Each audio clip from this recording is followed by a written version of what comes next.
Welcome, everyone, to the Fandom Podcast Network special presentation of Time Warp, NFL Raider players who acted in movies and television. The Raiders know a thing or two about movie stars. Quite a few of their former players went on to raise their stardom on the field to small screen and the big screen. Welcome to Time Warp, the Fandom Flashback show on the Fandom Podcast Network. We celebrate all fandoms, including sports, and more specifically, football, with former NFL, Oakland, and Los Angeles Raiders players who made their mark in film. I'm Kevin, otherwise known from my Raider family, Raider Nerd. I'd like to introduce my guests for this special time travel journey back to see our Raiders on film again. First, I would like to welcome host of Raiders Fan Radio, Murf. What's going on, brother? What's going on, Kevin? Thank you for having me back on the Fandom Podcast Network, talking about some Raiders in movies, in pop culture, and in TV, and always an absolute joy to be joining you here on the Fandom Podcast Network. Always a blast to talk about the nostalgia of the Raiders, and yeah, so I'm excited to be here. Thanks for having me. Thanks for the invite. You bet. And I see you have a special Raider star right behind you there. Oh, I do. That's my dog, Bomber. Come here, Bomb. Come say hi. Come here. Come here, buddy. There he is. There. Good to see him, Bomber. Welcome. Raider dog. He's got his Las Vegas Raiders collar on there, so he's legit. You know what I mean? Awesome. Well, we're not done with the guest here, and I'm really, really excited for this special guest here. I'd like to welcome, first of all, Raider fan, Raider historian, author, Mr. Rich Shmelter. What's going on, Rich? Good to see you. Thank you, Kevin. Thank you, Murf, very much. So happy to be on your show. I look so forward to this. I know we've been planning this for a while, and I just can't wait to get going. And thanks for the kind words, and hopefully I can live up to them. That's awesome. Shout out some friends here that I know. Tyler Raiders in there. Paul's in there. Good to see you guys. Oh. Feel free to let us know what you think of the show and give us a shout out there.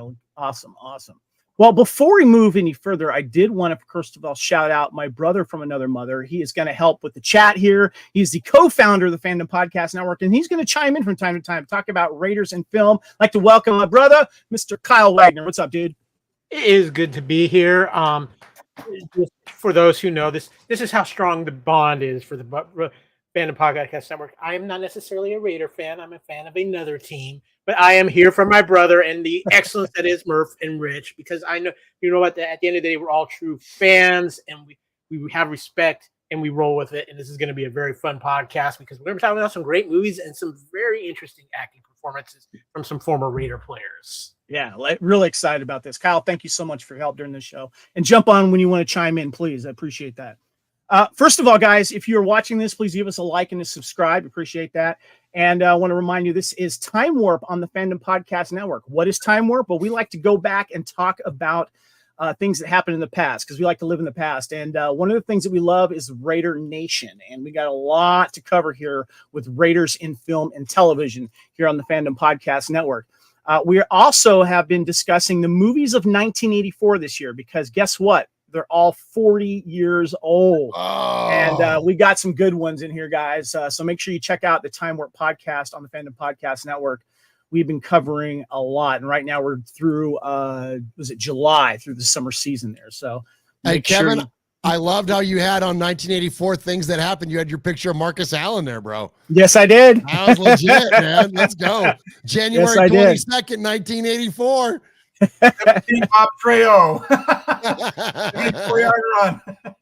Well, as I mentioned, we are talking Raiders here on the Fandom Podcast Network on Time Warp. And I have, of course, two special guests here. And Murf, I want to start with you. You and I go back a ways, and you are the host of Raiders Fan Radio. You got some wonderful co-hosts. Please tell us about Raiders Fan Radio. Oh, thank you for asking, Kevin. Yeah, so Raiders Fan Radio is something I started back with my cousin Sonny, and its current form, we started it back in 2016, and we still podcast to this day. And there's two of my besties there, of course, Swag Jeff, and then Michelle, who's joined the show just about a year ago, and have been an awesome addition to Raiders Fan Radio. And so, yeah, we just like to get together and talk about our favorite football team, and we don't take ourselves too seriously, but we definitely take our Raider fandom seriously. But it's just like it's a party. And last night we had our kind of like our big annual throwdown with our Fannies Award show, where we give out awards to those Raiders Fan Radio listeners. And you were a big winner, Kevin, of course, getting best dressed, or also known as the Swag Award. And I loved it. Somebody on the chat room I saw, they called you Boba Fett. I was like, oh, that's a good one. I'm like, that's a good one, man. But yeah, with your Mando helmet and of course in your silver suit and your big Raider nerd shield and all that, man, which I see over your shoulder there. Badass, my friend. So congratulations on your award. And yeah, if you ever want to join us at Raiders Fan Radio, we go live every Wednesday night on the YouTubes. That is youtube.com/Raiders Fan Radio. And that's at 4 p.m. Pacific, 7 p.m. Eastern. You also do something that's very nice for Raiders-related charities, and I'm supporting the One Nation Foundation shirt here. I got a cool little jersey over here. I'd like you to tell us about the One Nation Foundation, please. Thank you. Thank you for asking. Yeah. So when we figured out we can make money with our show, we quickly decided we wanted to give it away. And so we decided we're going to give it away to Raiders related charities. And so we give to the folks at Raider Dad who are taking underprivileged kids to Raider games, but not only the kids, they're taking their parental figures and not only taking them to games, but they're providing them with a tailgate experience. They're giving them merch. They're doing all kinds of wonderful things for the kids. And so we give our money there. And then of course you see that picture there with us over here, that one. That's the great Fred Biletnikoff, Hall of Famer for the Raiders in 1988. And that's us up on the stage a couple of years ago with his lovely wife, Angela, and the Miracles up there with us. There you go, Rich. There's a pop culture shout out. The Miracles minus Smokey Robinson, but it's still the freaking Miracles. Anyways, but so we presented that check for $10,000 based on Raider Nation's generosity. Like we like to say that we're just the vessels, we're just the knuckleheads that get together and talk about our favorite football team. That money comes from the generosity of Raider Nation, from advertising, from merchandise sales, to direct donations, to raffles and giveaways and all that stuff. And so we cannot thank Raider Nation enough for supporting Raiders Fan Radio, supporting the One Nation Foundation. And we're going to continue to strive to make the One Nation Foundation the bigger and better thing when it comes to our podcasting careers. We want to make the foundation and the giving and supporting of Raiders related charities the focus. That's awesome, man. Appreciate what you guys do there. It's so important what you do for a lot of people there. Well, and thank you, because you have been a huge proponent of the One Nation Foundation. You've been a big supporter, not only online and getting the word out, but I'm not going to call out anything monetarily, but Kevin has been very supportive of our foundation, even to the point where he won that. He says that I got this cool jersey. That thing is signed by freaking legends. I'm glad, and we're doing it tonight. On-screen legends. You got guys like Dennis Haysbert, what's his name? It's escaping me now, in Major League. Serrano. If you need him. You got Shooter McGavin on that jersey, but then also our new coach, Antonio Pierce. Hall of Famers like Jim Plunkett too is on there. Phil Villapiano, the great Phil Villapiano is on there. Like, it's such a great jersey. And you know what? Listen, I would never root for anybody in particular to win on a giveaway because we are completely impartial when it comes to that. But I was really glad to see you get that, because I know being a Hollywood guy and being a Raider guy, I'm like, that's the perfect guy to win that dang jersey, Yeah. Hey, it's Michelle, your co-host, is in the chat. Hey, what's up, Michelle? Good to see you. I was just bragging on you. Did you catch that? All right. Hey, Rich, we got to talk about you real quick, man. First of all, Rich, I don't know if you know this, but you're an author and you know some Raider stuff. And I just got to mention my favorite here, though, is the Championship Diary, your Super Bowl, the Los Angeles Raiders versus the Washington Redskins here. So you're Raider fandom, but you also know other stuff, which I love. These are the other encyclopedias that you've written about: the Trojans, the Lakers, the Dodgers. You've also written about Machine Gun Kelly, the Chicago assassin. No, not Megan Fox's ex-boyfriend. The original gangster. And and then professional football goes Hollywood. And more recently, tell us about what you got going on here, Rich. Over the past year, when I had some time off from Raiders Fan Radio, I did a book called An Iconic Influencer about Marilyn Monroe and the Making of Niagara. I started that series. What I wanted to try to do is get a story within a story. And, so much has been done about Marilyn. So I try to get something that was a little bit different. So I wanted to try to do her movies individually. I wanted to start off with Niagara because that was her first starring role. And it's just a great movie. It's a role that you really don't see Marilyn play in much because she's usually used to, musical comedies and all. But this movie was dark. It was her character was amazing. And if people claim that she couldn't act, they should definitely watch Niagara because she turned in a fantastic job. And then I also did Beast, Bedlam, and Babes, which is about B movies / drive-in movies from the later 50s to the early 80s, which was, the heyday of the drive-ins. And I had a great time doing that because it's all in satire. It was, I looked at the movies and I figured drive-in movies were supposed to be fun. So I made every entry in that book just fun stories about these movies. Because, you really can't take these movies seriously. So why not just enjoy them? But I personally love them, man. To me, they're, some people call them celluloid dumpster fires. I call them celluloid gems. I love it. I love them so much. What's interesting, Rich, what I love about that is that being a big physical media nerd, a lot of those films got lost in the ether because they didn't make the jump to DVD and Blu-ray. And you might find them like on VHS or Laserdisc and stuff like that. And so I appreciate and respect your fandom on that because that is a cool genre. Thank you. I just absolutely love those movies. I've already been committed to doing a volume 2. It's going to be called More Beasts, More Bedlam, and yes, More Babes. And, nice. Size it to like 1985 instead of I cut this one off at 82, but I want to supersize it because there's a few great movies like the movie Hell Squad from 1985, where they take 9 Las Vegas showgirls and turn them into commandos.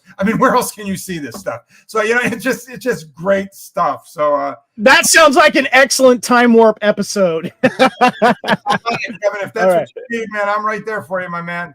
Hey, doesn't Beast, Bedlam, and Babes, couldn't that be the title of a book about the Raiders from the 70s? I know, right?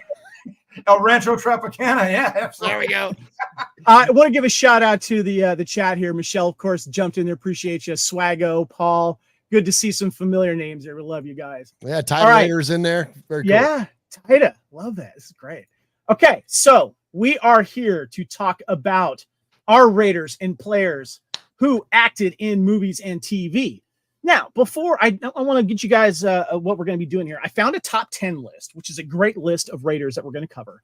I have a few honorable mentions that weren't on the list. We'll get into that in a second. We're going to have a little fun with it too. I'm going to let you know what their IMDb, like how many IMDb credits they have. And if you don't know what that is, that's the Internet Movie Database. We need to find out anything. I'll let you know, first of all, how long they were a Raider. And also, we're going to show some old football cards of our favorite Raiders when they were on the team. But before we start, I wanted to ask you guys, when was the first time you remember seeing either a current or former Raider on a TV series or a movie? Now, I don't want to count commercials because obviously commercials were everywhere with all kinds of sports people, and Raiders were obviously there as well.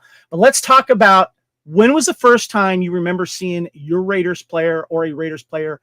You know what, Rich, I'm going to go with you. Oh, thank you, Kevin. Seeing that I love the exploitation movies and the B movies and everything, I have to go Fred Williamson with the movie The Hammer.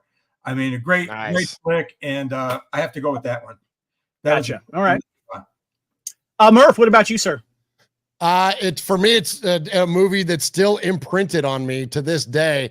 And I'll save talking about it because I'm sure we'll get to it. But it was John Matuzak in North Dallas 40, where he's O.W. Shattuck, man. And I'll save it, but that was definitely the movie. Yeah. All right. That's a good one.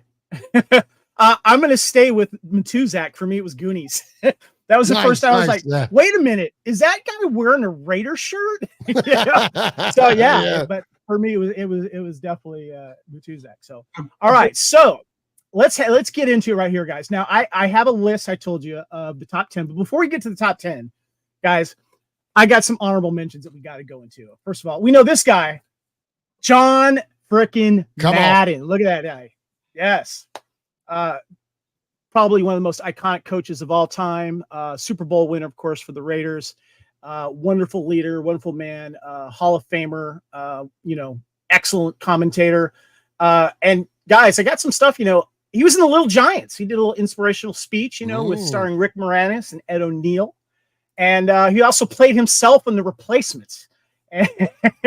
And I think he has, let me check out his IMDb credit here. He has, I think, around, not many, he's got 9, most of them playing himself, though. But also, too, you know, you had to pick up the Madden here that has him on the cover, the Madden video game there. Your thoughts on Mr. Madden there, Murph? Well, for me, outside of obviously the Raider connection, which we all knew and loved John Madden when you're a particular, age, as the kids say. But for me, it was the Miller Lite commercials. That's where he started to transcend, and then being as big of a gamer as I am, it was Madden, the video game. And so that's like my first really experience of Madden, like reaching beyond the football realm. Because of course we knew him and loved him as an announcer, but once he started to transcend over into those other realms, then it was on. It was like the rest of the world realized what all of us already knew in Raider Nation, and what a bombastic, entertaining, fun man he was. And I still remain to this day, if I ever had to pick anybody alive or dead to have a beer or a dinner with, it would be damn John Madden. Swaggo was saying, I love The Replacements. Rich, your thoughts on Mr. Madden? Well, Murph took that, with the Miller Lite commercial, but also he did an episode of Saturday Night Live. Now, I never. Oh, yes. Yes, I never really watched Saturday Night Live. I watched a few episodes, but that one I had to watch, and it was just great. He told a great story about Ted Hendricks. Did you ever hear that story where Ted Hendricks was standing by a toilet and he was staring in it, and he looked and he threw a $20 bill or something in the toilet? And John Madden was like, "What the hell are you doing?" He goes, "Well, I dropped some change in there and I had to have an incentive. So I dropped a $20 bill in there to get the change." And that stuck in my head from that show. So yeah, I'd have to go Saturday Night Live, and of course the Miller Lite commercials. That's awesome. A great call, Rich. And we featured, we do a Raiders and Pop Culture segment on the show once in a while. And that's one of the ones we featured, was his monologue from Saturday Night Live. He was absolutely phenomenal. That's a great call out. Thank you. So the next one I got, guys, and I got to give a shout out to my Raiders, my fellow Raiders brother, Sharif. He reminded me, because I hadn't seen this movie in years. Remember this movie, Car Wash? Kind of important. Yes. Cultural. Yes. Well, guess who was in Car Wash? Mr. Otis Sistrunk. Oh, no way. Uncle Yes. Mosh guy, Uncle Mosh's man. The man from Mars. Yes. That's right. Otis only has 4 acting credits on IMDb, but you know what? He didn't say much in this movie, but when you see him, you're like, oh, Otis. Now, Murph, Rich just brought it up. Your uncle there, Mosh, big fan of Otis. Oh my gosh, it's his favorite player of all time. And he loves the number 60, of course, because that's when the Raiders were born. And so he loves the number 60 and has that on a jersey, and always just been his absolute favorite player and favorite personality and everything. And like, I think Sistrunk is one of those guys it's underrated how much he kind of symbolize what the Raiders were of the 70s. It's like, it's easy for us to go to players like Villapiano or Stabler or Upshaw or Matuzak or whatever. When you think about Otis Sistrunk, he was just such a freaking funny, dynamic character and a really good football player. And that is one of those things that just kind of epitomizes what it meant to be a Raider back during that time. And so, yeah, my Uncle Mosh, so his first favorite player was Daryl LaMonica. His second favorite player was friggin' Otis Sistrunk, man. Nice. Yeah, absolutely. Otis is a legend, man. Rich, your thoughts on Otis? I love the man. I mean, he came up out of nowhere. He was in the Marine Corps. He played semi-pro football. And, I mean, he just came out of nowhere. It was with the Rams for a while. And then all of a sudden, Al Davis saw him, liked him. And before you know it, he's a Raider. And he just destroyed everybody that came his way. I mean, he was a absolute diamond in the rough, and he's got a Super Bowl ring to prove what a champion he was. And Rich, talk about this. What's so cool? Because Otis didn't play college ball. Am I correct? Yes. Yeah, so absolutely. How much of a badass do you have to be to go from high school to I know to the military and then the NFL? What a legend, man. During the Marines, he played minor league football when minor league football was a pretty influential thing to play. I mean, he was a very, very good football player in the minor leagues, and he got the attention of the Rams. And again, before you know it, fate stepped in. Al Davis saw him, and Ron Wolf saw him, and before you know it, he was a Raider, and look what he achieved. So this is why I have you on this show, Rich. Oh, thank you, Kevin. Thank you. I love it. Thank you so much. That's awesome. I loved it. I mean, you talk about perfect timing, and a great picture that I love to look at him is when he was crushing Fran Tarkington in Super Bowl 11. Come on. Just has him wrapped up. Oh, it's great. Great. It's awesome. The one It's I awesome. love is the one of him on the sidelines and is like his head steaming, and I think it's Hendricks. Yes. Goes over there and rubs his head. Yes. So funny. Yes. Swag Jess says, Rich, it's an honor to see you on the screen. So there you go. Thank you, Okay. Jeff. I've got two more honorable mentions here. Now, guys, when you think about a certain Raider player who was one of the most famous players that we've had, you're thinking like, now, wait a minute. He had to have been in a movie or TV series. He's more known for his commercials. He's more known for also playing baseball, and that's Mr. Bo Jackson. Oh, of course. Now, what's funny was when I was putting this list together, I'm like, why don't I remember Bo Jackson in more movies? Well, he has only 12 acting credits, a few of them, of course, playing himself. But I was just like, I got to find a movie that he's been in. And, well, it's not that good. It's called The Pandora Project here. Stars Daniel Baldwin, Erica Eleniak, and Richard Tyson. Richard Tyson was the villain in Kindergarten Cop, by the way. And Eleniak, Erica, was in Under Siege with what's his name? Oh, yeah. She was kind of hot, right? Yes, yes. Yeah. Well, that was really the Yeah, only, I remember. Was she a Baywatcher too? I think so, yes. Yeah. Not that Well, you as for the notice that stuff, of course, I wouldn't notice that at all. But yeah. So I've been here Purely I was for research purposes, Rich. just strictly research. I was trying to find some type of online screen grab of Bo Jackson in this movie. I couldn't find it, so I had to watch the freaking movie and take a picture myself. Oh my gosh! And he's in the opening credits. It says Bo Jackson, and here's the scene with Richard Tyson, who plays the villain, and he's one of his commander guys. And this movie's really, really bad. Don't watch it, guys. Just trust me on this. It's basically a really sad commando story for Daniel Baldwin, and Daniel Baldwin kills him like 5 minutes later, strangles Bo Jackson. Oh no! Like that would ever happen. You know what? Give me Bo Jackson 20 times out of 20 up against Daniel freaking Baldwin. I'm sorry, I don't mean to interrupt. What the sad part is now that you told me how bad that it is, all of a sudden I'm intrigued by it. These gentlemen, babes. Now I'm like, I gotta watch this movie. Well, you have been warmed, Rich, but let me know what you think. I'm a little warped. Okay, I have one last honorable mention here, Murph, and let me just tell you right now, Okay. I almost forgot this gentleman, and I was reminded this morning, and I just added him, and I feel bad that I almost forgot because he's a friend of your show.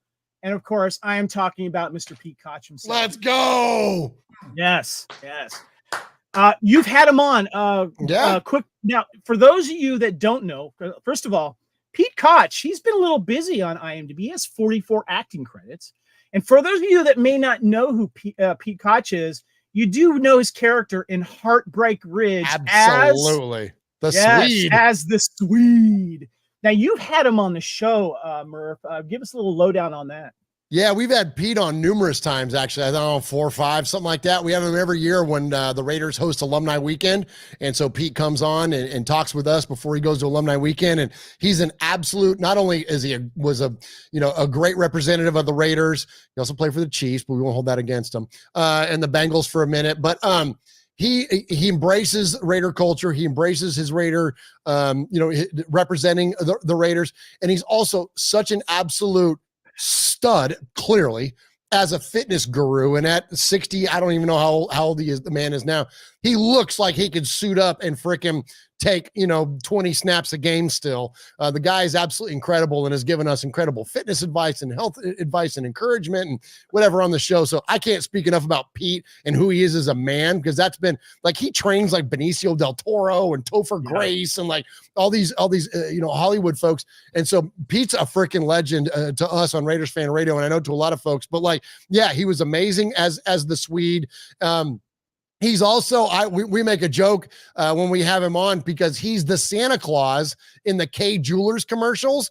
And so we go, every kiss begins with Koch. You know what I mean? So But Pete is great, man. I can't speak enough about him, and like, again, the way that he represents and stays dedicated to the Raiders, man. Why Jeff is quoting that now. Every kiss begins with There you go. There you go. Right on. Yeah, no, Pete's freaking awesome. And that's one of the ones I had. I'm glad you brought him up because that was one of the ones I had for sure. Rich. And he's been a crap ton of stuff. Like you mentioned, he's been in movies with like Eric Roberts and like, I mean, he's done a ton of stuff. Yeah. Yeah. Now, I just want to mention real quick, Rich, the Heartbreak Ridge is one of my dad's favorite movies. I think we saw that in the theater together too. And my dad was a former bodybuilder. He didn't go like, pro or anything like that, but he if you look at old pictures of my dad, it's close to the Swede. And so whenever the Swede came on, I think my dad might have had a man crush on him. But what do you know, Peach? Rich? I'm there with your dad. Yeah. The only person aside from Rico on our show that ever made me question who I am. Rich, are you familiar with Pete Koch here? Oh yeah, I did. Actually, I spoke about him on my one of the Raiders, Hooray for Hollywood with the Raiders, the one episode of Flashback. But I absolutely love this movie, Heartbreak Ridge. It's one of my all-time favorites. And as many movies as Clint Eastwood did, this is probably my favorite. I just absolutely loved him. I loved him as that character, and fantastic movie. I just saw it about 2 months ago. Again, it was on TV, and I just love that movie. Can I? And there's a really cool Raider connection when it comes to Heartbreak Ridge, and I apologize, I don't have it in my notes here handy, and so maybe Rich, you may know this off the top of your head for crying out loud, but the unit that the movie was based on, they're known as the Raiders, and when you look at their insignia for that, it's not a platoon, but whatever it is that they are.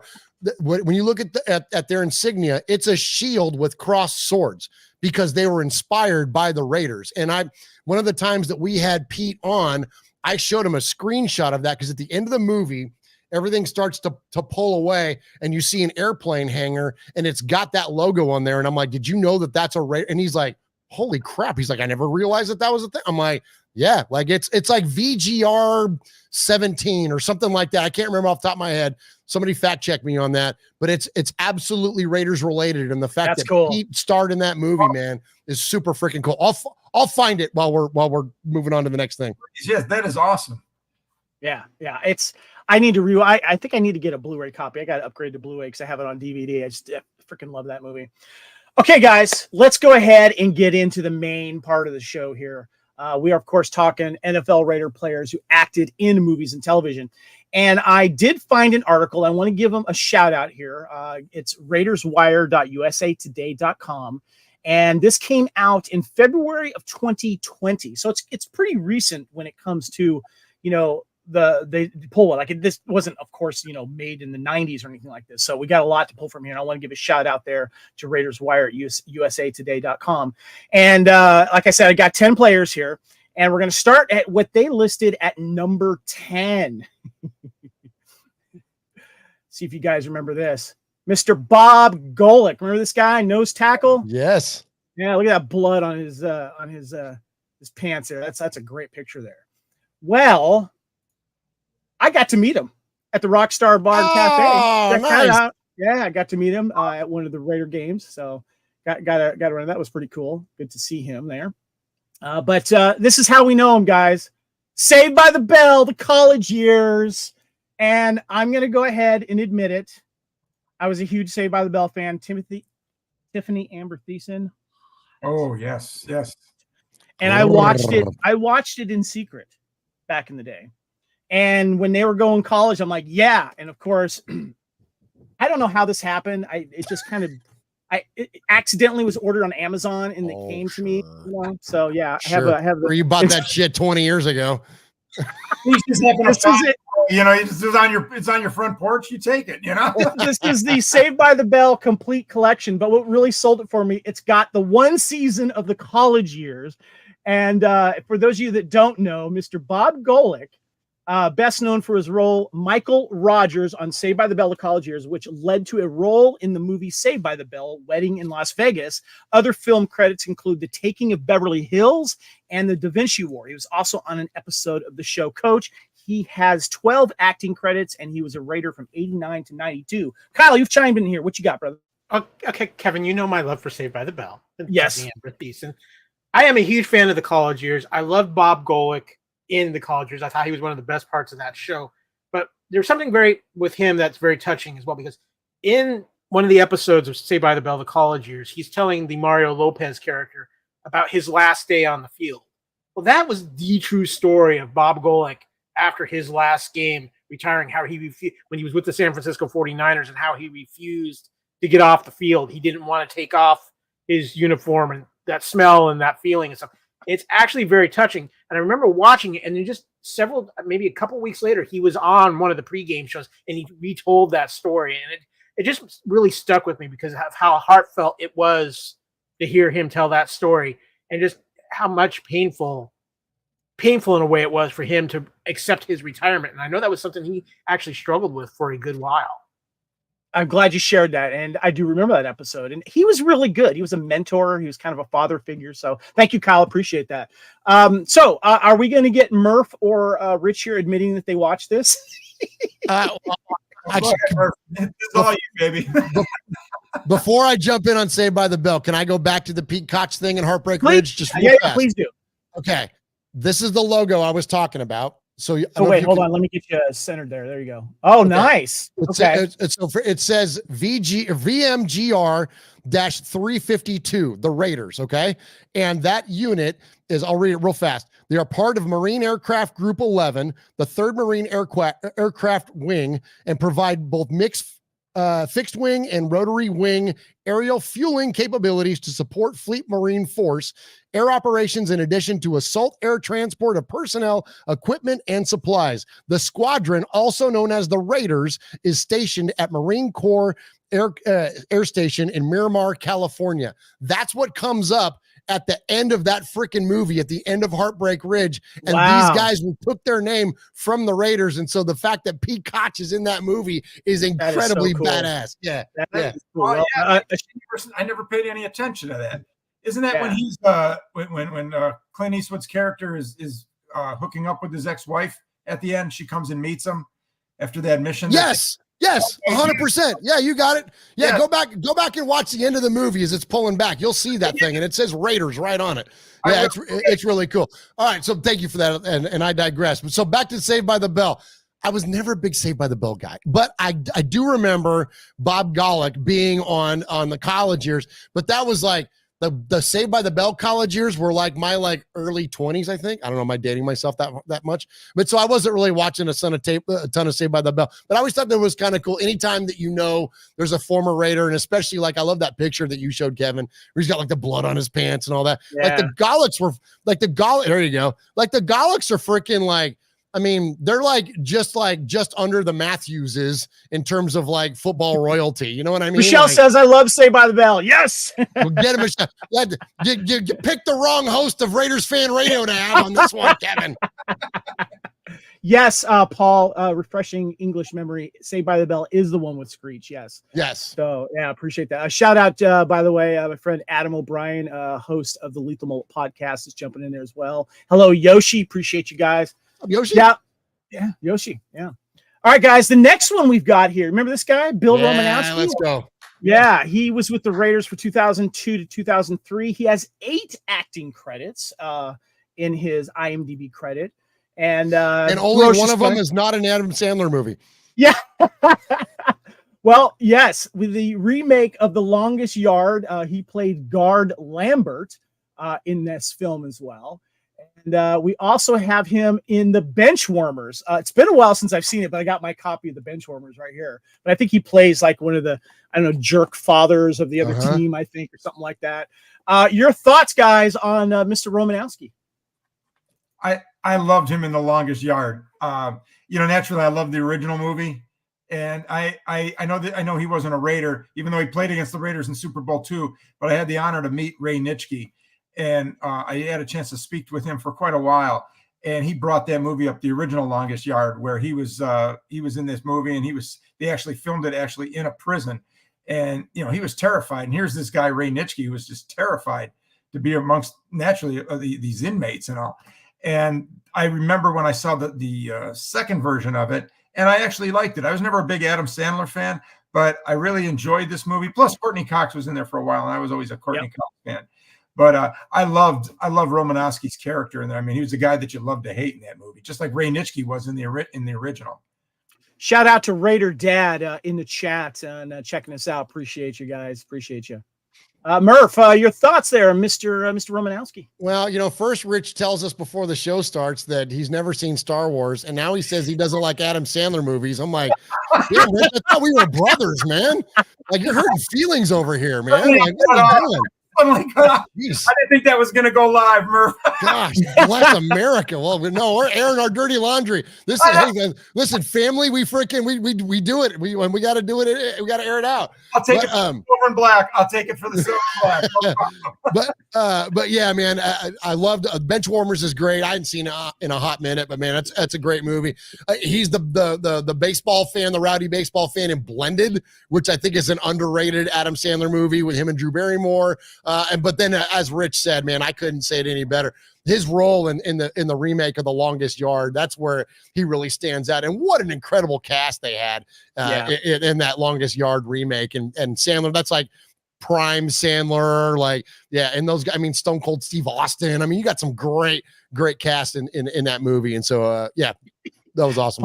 Paul Edgerton's, hey, Rich, we should form a club. I haven't seen Star Wars either. Sorry. It's two of us against the world, man. I can deal with that. And also, I love that. I'm sorry, Michelle, like Adam Sandler. I saw her come across on the screen that she's a big Adam Sandler fan, and I'm very sorry, Michelle. No. You know what? It's always your friends that hurt you most. Love you, Raider Nation. All right, guys. The next list, but not Sandler Nation. You guys can pound sand. Star Wars Nation. All right, guys. The next one we have at number 8. The Raiders' career was 2003 to 2010. His acting credits is at 15, and it's climbing because he is a recent Raider, guys. More recent than a lot of these guys, and that is Nnamdi Asomugha. Yeah, Mr. Asomugha here. Nnamdi made his professional acting debut in 2008 on the CW sitcom The Game. 2009, he played the role of Ken Shaw in the season premiere of Friday Night Lights. He did a bunch of other things, including Leverage, Fire with Fire with Bruce Willis and Josh Duhamel and Rosario Dawson. He's also married up, by the way. He's married to Kerry Washington, beautiful actress and actress. They have 2 children. And as they say here, Mr. Kerry Washington has 11 credits to his name. Now, guys, I've actually seen one of these films, and it's good. It's called Sylvie's Love. It's on Prime Video, if you have it. And there's also another one called Crown Heights. Sylvie's Love is actually pretty good if you want a little period drama. It's when a young woman meets an inspiring saxophonist in her father's record shop in 1950s Harlem.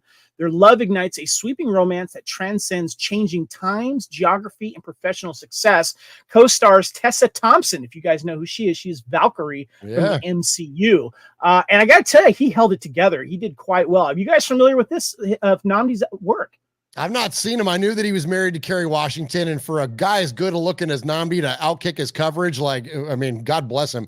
But yeah, no surprise that he became an actor, right? Because he was always he was always very charismatic. And again, he's a pleasant guy to look at. And so you will be like, all right, well, it makes sense for him to kind of move in. And the thing I loved about Nnamdi's career, and again, I haven't seen a lot of his acting roles, but the thing that I do love about what Nnamdi did is that he didn't go into it like we talked about Romanowski. We talked even Pete Koch to a certain sense. They kind of are still the jock, brute, whatever kind of role. That's not what Nnamdi did. He's like a romantic lead, right? It's a the roles that he's taken have kind of nothing to do with what he used to do on the gridiron in the silver and black. So I think that's really cool. Probably one of the few, I don't know, we have to think about it as we go through this list, but probably one of the few that took roles like that. Didn't just automatically go to the badass or whatever. Yeah, the Crown Heights, actually, I want to see this, but he plays a wrongfully convicted person of murder. He was wrongly convicted of murder, and his best friend devotes his life into proving his innocence. So he's got some chops. I got to give it to him. That's so awesome. If you haven't had a chance, if you have Amazon, go check out Sylvie's Love. Great production design there. Highly recommend that. So make sure you check that out. Okay, guys, I think you all know this guy. All right. He is listed at number 7 here. Mr. Bubba Smith. Yes. Hightower. Yes.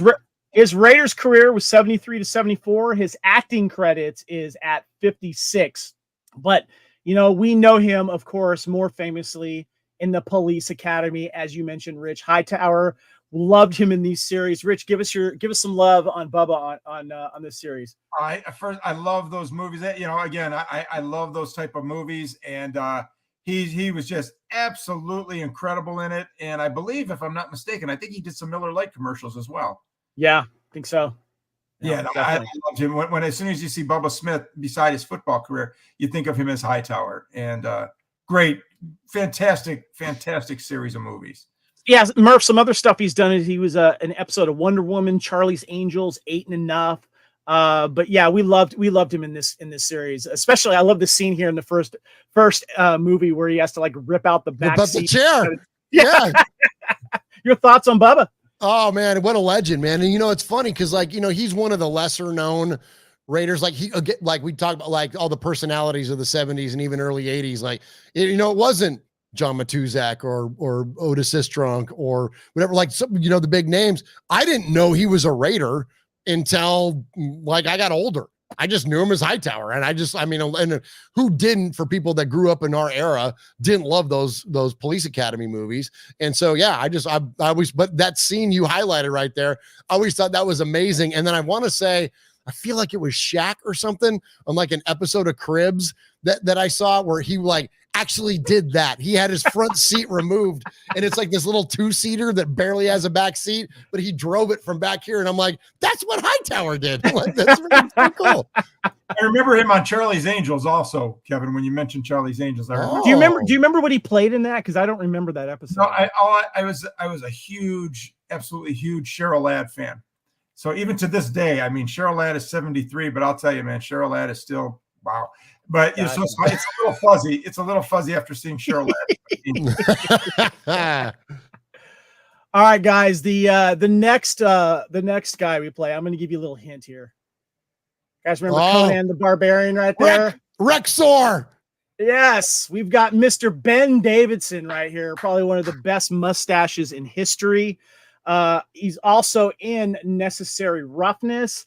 A more recent film. His career was 64 to 71 for the Raiders. He has 30 acting credits, including Behind the Green Door, The Black Six, and of course, Conan the Barbarian and Necessary Roughness.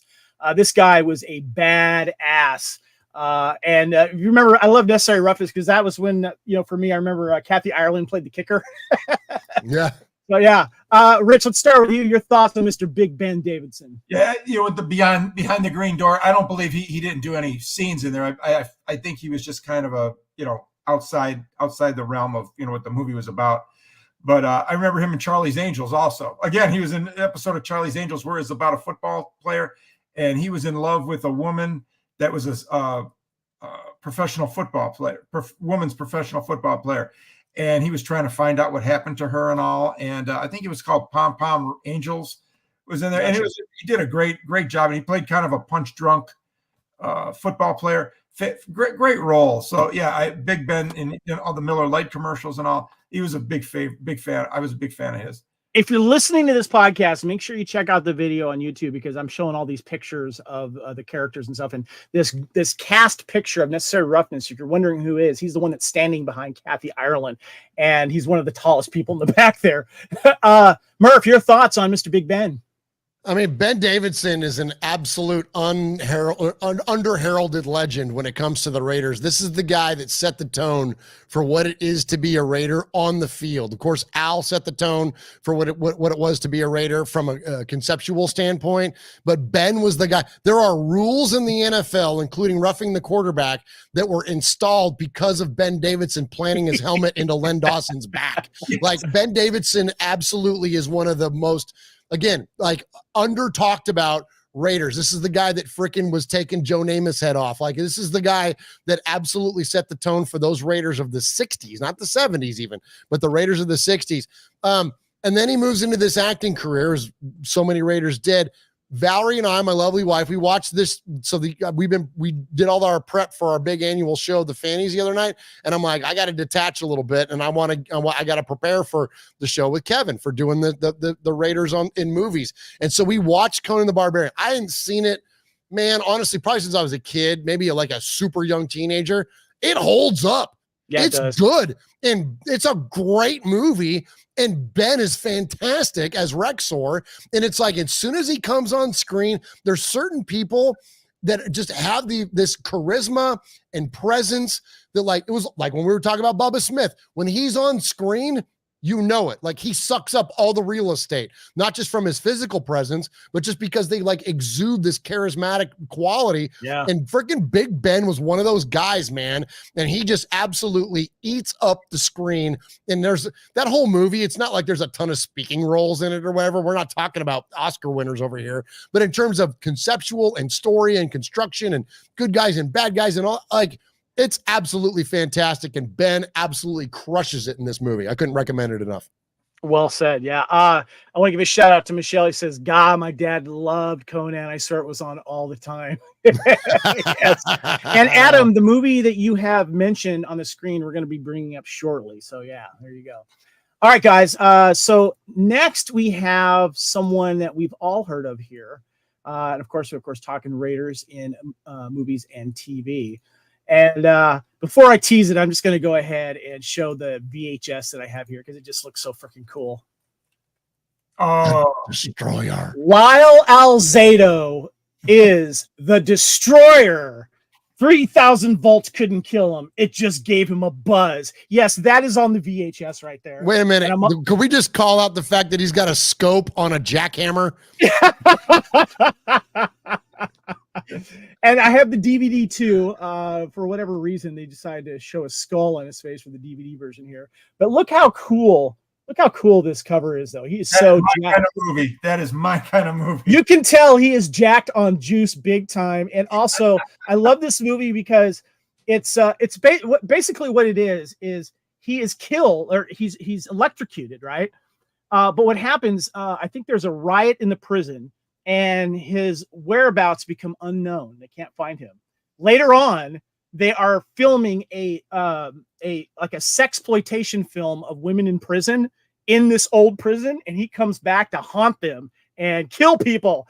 And Deborah Foreman, who's one of my crushes from the 80s, she of course was the Valley Girl with Nick Cage, and Anthony Perkins makes a moment in this. Wow. Before we go on to a little bit more here, here's Alzado in his finest for the Raiders cards that I had to show here. But yes, the Destroyer. I just watched this recently, and let me tell you one thing I know for sure, Rich, this is up your alley. You need to check this out. Absolutely.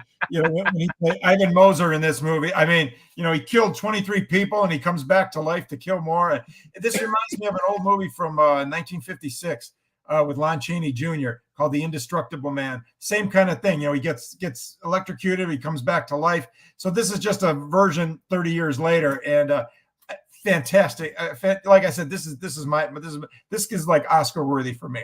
Again, so Lyle's career was from 82 to 85. He was on that 83-84 Super Bowl championship. He has 31 acting credits.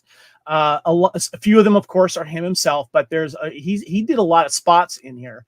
And here's a screenshot of the. He's so Lyle in this shot right here where he's tormenting someone with this weird jackhammer thing. It's great. There's Deborah Foreman if you're looking at the YouTube there. But guys, I got to tell you about this show that I don't remember at all. And I'll get your thoughts on this, Murph. I came across this by mistake. This is a show called Learning the Ropes. And what Learning the Ropes was, check this out. It's a sitcom that was produced in Canada. Only 13 episodes were made because it was canceled. It was about a private school teacher who also moonlighted as a professional wrestler. Robert Randall, the late Alzado, would balance day-to-day problems with his students and with his kids, Ellen and Mark. The show would also feature actual wrestlers from the National Wrestling Alliance.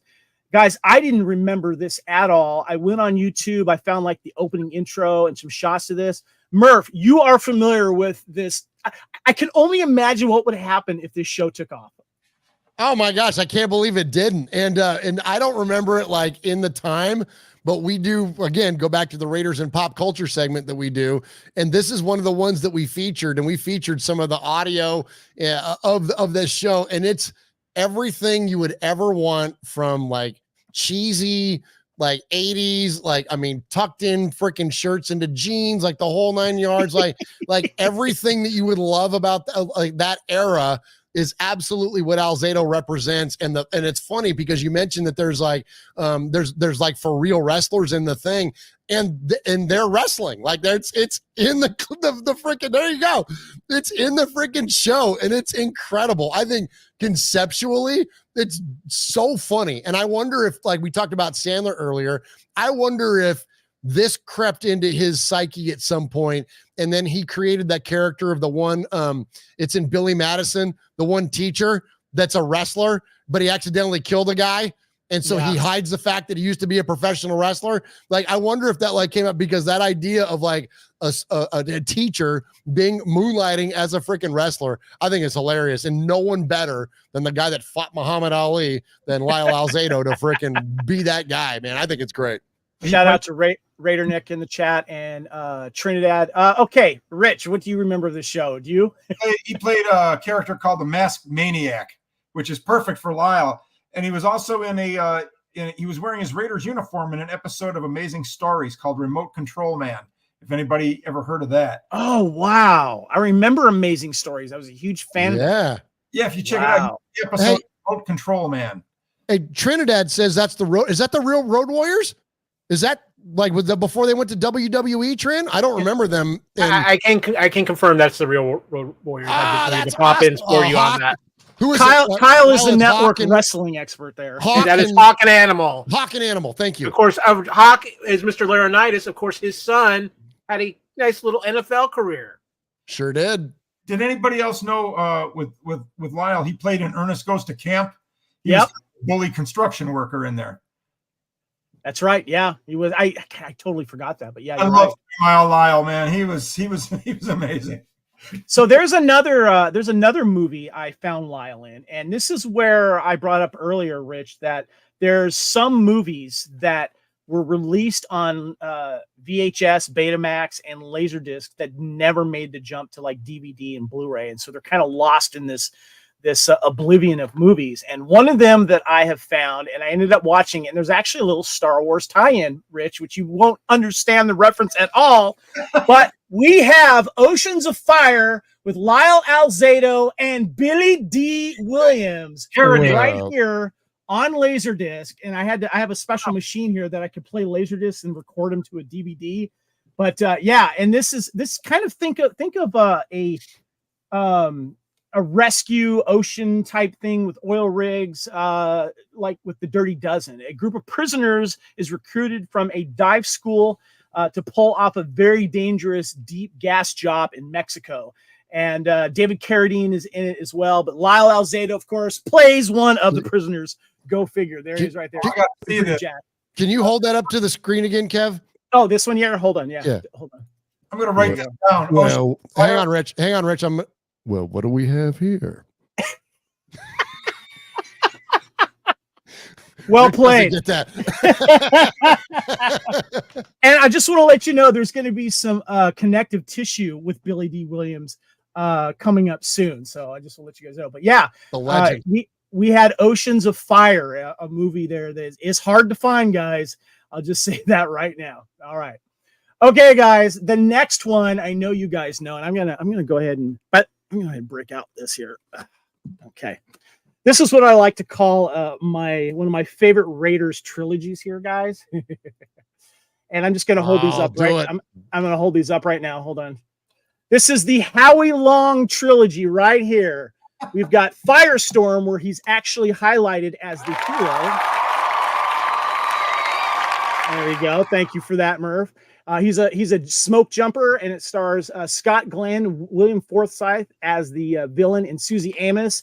And then, of course, we have him in Broken Arrow, where he plays one of the terrorists that work along with Travolta. And his famous line is, "Oh my God, don't know what to do. What are we gonna end up dying?" And Murph, you recently watched him in 3,000 Miles to Graceland, right there.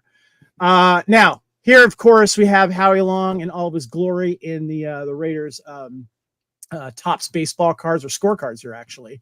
And we also have the old school Topps version here. Now, Howie Long has 17 credits to his acting career. Of course, he was with the Raiders in 81 to 93. Hall of Famer, Super Bowl winner. Also, a little trivia, he will not travel in the same plane with his wife for fear of orphaning their children. So there you go. Okay, so Murph, I want to start with you first on this here because you recently talked about, of course, 3,000 Miles to Graceland, which is an awesome film. But give us some love and Howie in his movie fandom or movie stardom, excuse me. Yeah, not even just on screen, but also how he fought Wolverine in Marvel Comics. There's one for you, Kyle. Thank you. Yes. I got it framed right over here in the fan cave. But man, I love, so it looks, and I would watch anything with Howie Long in it, and Broken Arrow was like kind of like the first thing that, like, I feel like that was anyways, the first thing that kind of put him on the map. But 3,000 Miles to Graceland, he plays Jack, he plays the pilot. My wife and I watched that the other day as well, preparing for this show. But that's a movie that I've seen 50 times, and I'm not exaggerating. Like, I love that movie because I love Vegas, even long before the Raiders moved there. I love Vegas, and I love Vegas movies, and I love heist movies. And that's 100% what this movie is. Oh, yeah, and I kind of dig Elvis, too. And so the idea that you got Costner and freaking, Kurt Russell and Bokeem Woodbine and Christian Slater, and, David Arquette, and they're all freaking Elvis impersonators that rob a casino, and then their pilot is Howie Long, Jack, the one that flies them out of there out of trouble. It's incredible. It's such a well-done movie. It is a little bit of a cheese factor going back and watching it here just recently, but I like cheese. Like, I think it's fun. Like, it's just a popcorn movie. It's a good time, and Howie is fantastic in it. He's obviously a secondary or even a tertiary role, but he's great in this movie. And 3,000 Miles of Graceland, that's like up there with like Bubba Hotep. Like, it's one of those movies. It's like, why isn't everybody love this movie? You know what I mean? And so that's a great one. And then I'll just tag it with this before I pass it on to you all. I'd never seen Firestorm. Out of all these damn movies, I never saw Firestorm until a couple of nights ago. Again, I was telling the wife, I'm like, man, I got to watch these Raiders in these movies. And we watched Firestorm. I kind of loved William Forsythe more than I loved Howie in it. I mean, he carried the film. He really did. Really did. William Forsythe, that was the bad guy, is fantastic in this. Howie was fine. I mean, and everybody else in the plot and all that kind of stuff was fine. But the 3,000 Miles of Graceland is like chef's kiss on that damn movie compared to Firestorm. Rich, I'll get to you in a second. But Kyle, you chimed in here. What do you got? Okay, first of all, I will say this: Howie Long is one of the all-time Raiders that I do truly respect. I've always thought he was a class act. I'm a fan of Firestorm. I'm like, okay, let's take Howie Long, let's put him in a movie, let's do cliffhanger, but instead it's going to be with fire, and let's really put him at risk here with all that stuff. It's a fun B action movie, and really Howie is so actually B. very It's fun a C, Kyle. Come on now. Jeez, I'm trying to be nice here, but but we cannot mention Howie Long without his most important appearance, and that is, of course, playing himself on Beverly Hills 90210, where Steve Sanders buddied up with him because Howie Long had a crush on his for Steve Sanders' mother for the show she did when Steve was a little kid. So I just had to throw that in. I appreciate that. That's awesome. Howie's fun to watch, and I just want to mention of course, he was in Broken Arrow as one of the terrorists. And he's actually has a pretty good death scene in this one. He gets like kicked out of the train into that chasm. And then in 3,000 Miles to Graceland, he actually saves Kevin Costner's character temporarily and was a human shield for him. So he goes out with I guess, would you say thief honor, I guess? So yeah. Rich, your thoughts here on Mr. Howie Long. You guys covered everything. Like Murph was saying, that William Forsythe, I mean, he stole that movie Firestorm. I remember that. And that's really the only movie that I've ever watched with Howie Long. But like I said, I was a big fan of that William Forsythe in that movie and all of his roles that he plays. Even when he plays a decent guy, he was a decent guy in the movie with Nicolas Cage, The Rock, where he was an FBI agent. And I mean, you still thought he was going to be crooked all the way to the end. I mean, but he turned out and you just love to hate the guy. He was in that series with about Prohibition. I forgot the name of it. Oh, Boardwalk Empire. Yes. He played a villain in that movie too. So to me, he stole that movie from Howie Long. But I do remember Firestorm. But Murf and Kyle pretty much took all the stuff that I needed. Thanks, hey, guys. if you ever want to do a 3,000 miles from Graceland podcast or to Graceland, I'm down. I would totally, because it's such a good movie, great cast, and it's great to see Kevin Costner as a full-on villain in this. Oh, and he's an asshole. Oh, God, like he's a despicable character and plays it perfectly. Yeah. I've never seen it. I really would like to. I mean, okay, Rich. All right. That's enough. God dang it, Rich.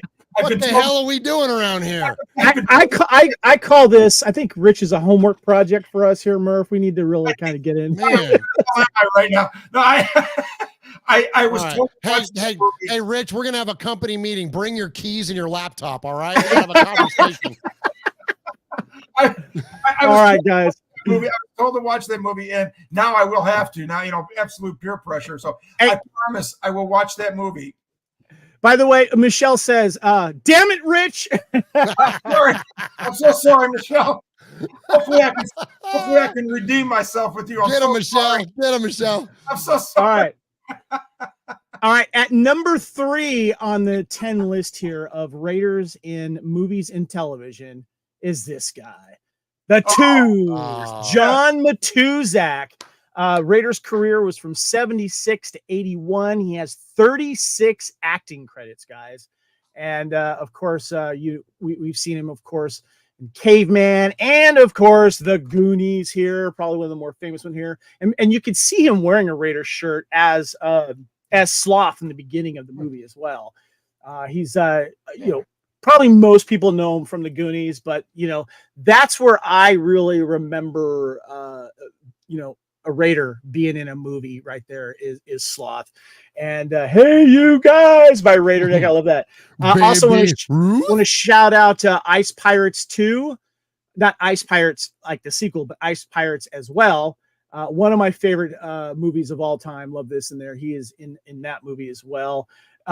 Just one of the biggest guys, someone you did not want to mess with, you could tell. And I did want to give a shout out to, he's got a great small part. Now, are you guys fans of Better Off Dead with John Cusack? Yes. Well, there's a semi-sequel called One Crazy Summer, starring John Cusack and Demi Moore, that came out after it. And John Cusack plays a very similar character in this.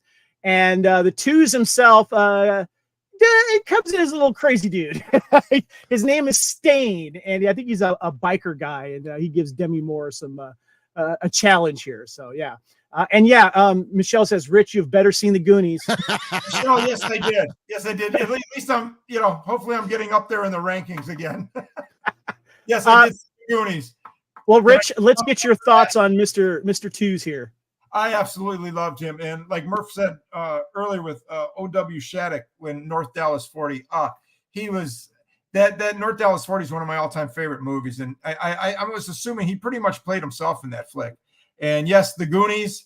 And I believe he was on an episode of the A-Team, if I'm not mistaken. I think so. Yeah. Of course, Caveman with Ringo Starr. And it's just, when he succumbed to, when he reached his passing at such an early age at 38. I mean, he was well on his way, I truly believe, to being one of the bigger stars. It could have been one of the bigger stars in Hollywood. Maybe not in the top rated movies, even though he did make quite a few top rated movies. I think he might have even gravitated toward the, straight to video genre. But he was one of my favorite players. And he was I just loved watching his movies, especially, like I said, North Dallas 40. Yeah. Murph, I want to get your the Goonies, Michelle. Murph, before you get in on the Twos here, I did want to mention another film that he did, and my good friend Adam, who does our Lethal Mullet podcast. That's a podcast talking about action films in the 80s, 90s, and current run as well. So make sure you check that out on the network. But I want to give a shout out to this film right here called One Man Force here.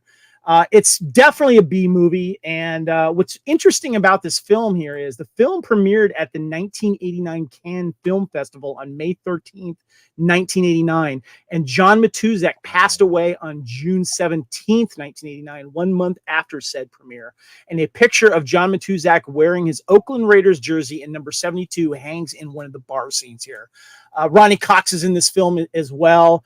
It's a decent B film here, but I do recommend it. I want to give it a shout out. Murph, your thoughts on Mr. Twos? Wow. Well, I'd never heard that story that you just told, man. That kind of got me in the feels a little bit there. Because as Rich said, man, we lost him way too early at 38 years old. As I mentioned about Bubba Smith and even Ben Davidson about how they kind of chew up the scenery. But this guy, I think Matuszak did chewed it up physically and with his charisma as well, better than anyone he did. And frankly, his chops. And I would encourage anybody that's never seen North Dallas 40, go back and watch, and you can find on YouTube.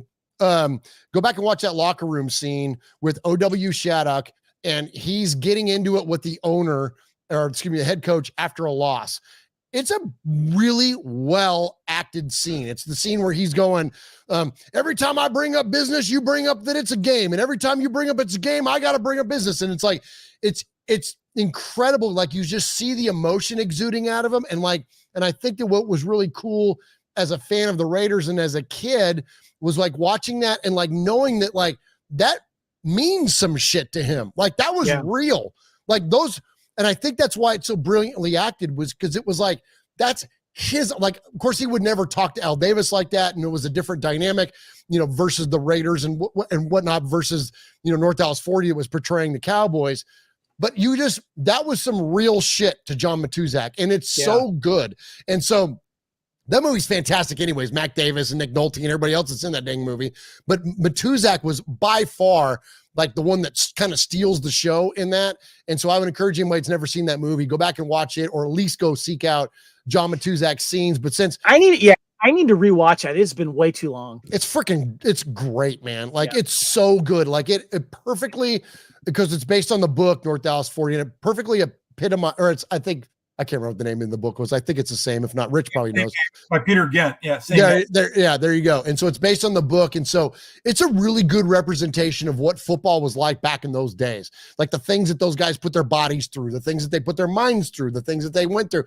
It's really well done. And Matuszak is just an absolute gem in that movie. So go back and watch that. But then in terms of Goonies, and since Rich hadn't seen Goonies, or no, well, you did see Goonies. It was Paul.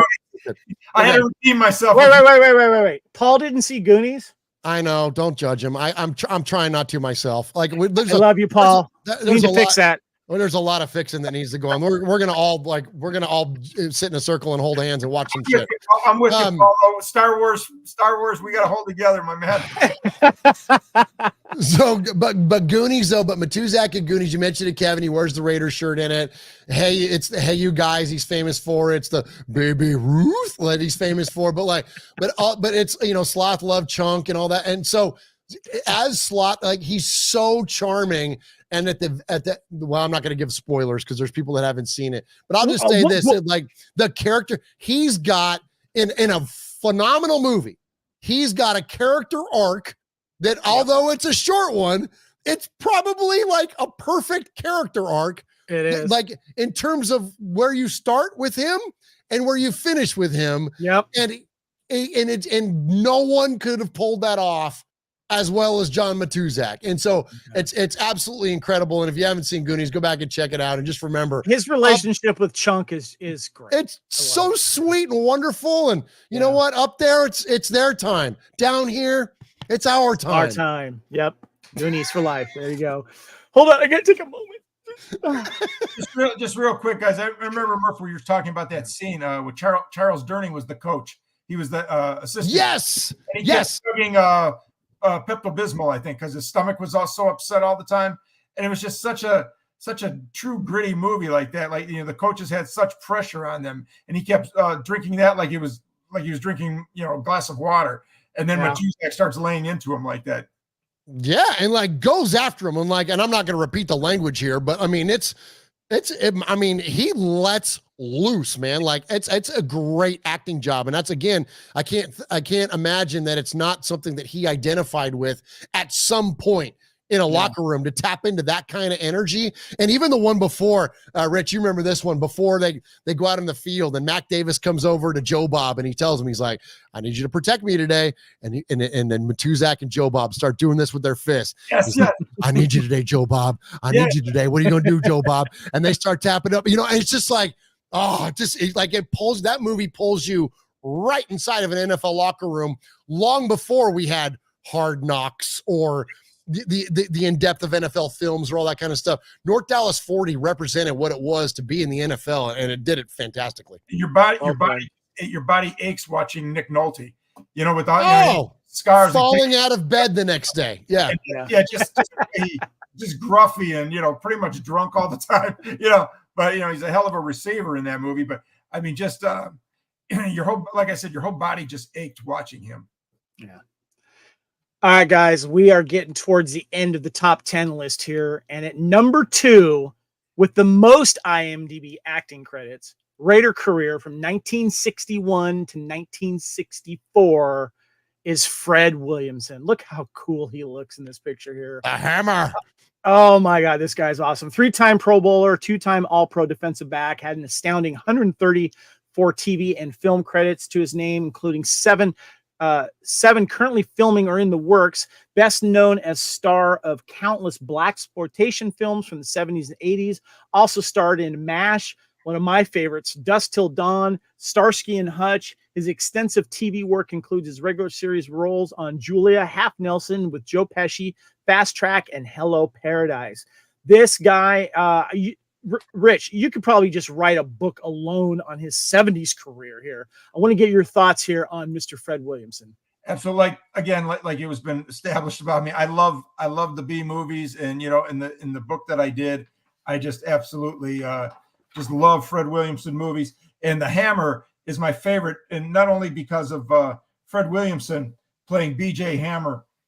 He was a boxer on the rise in the ranks with help from the mob, and also in this movie was William Smith.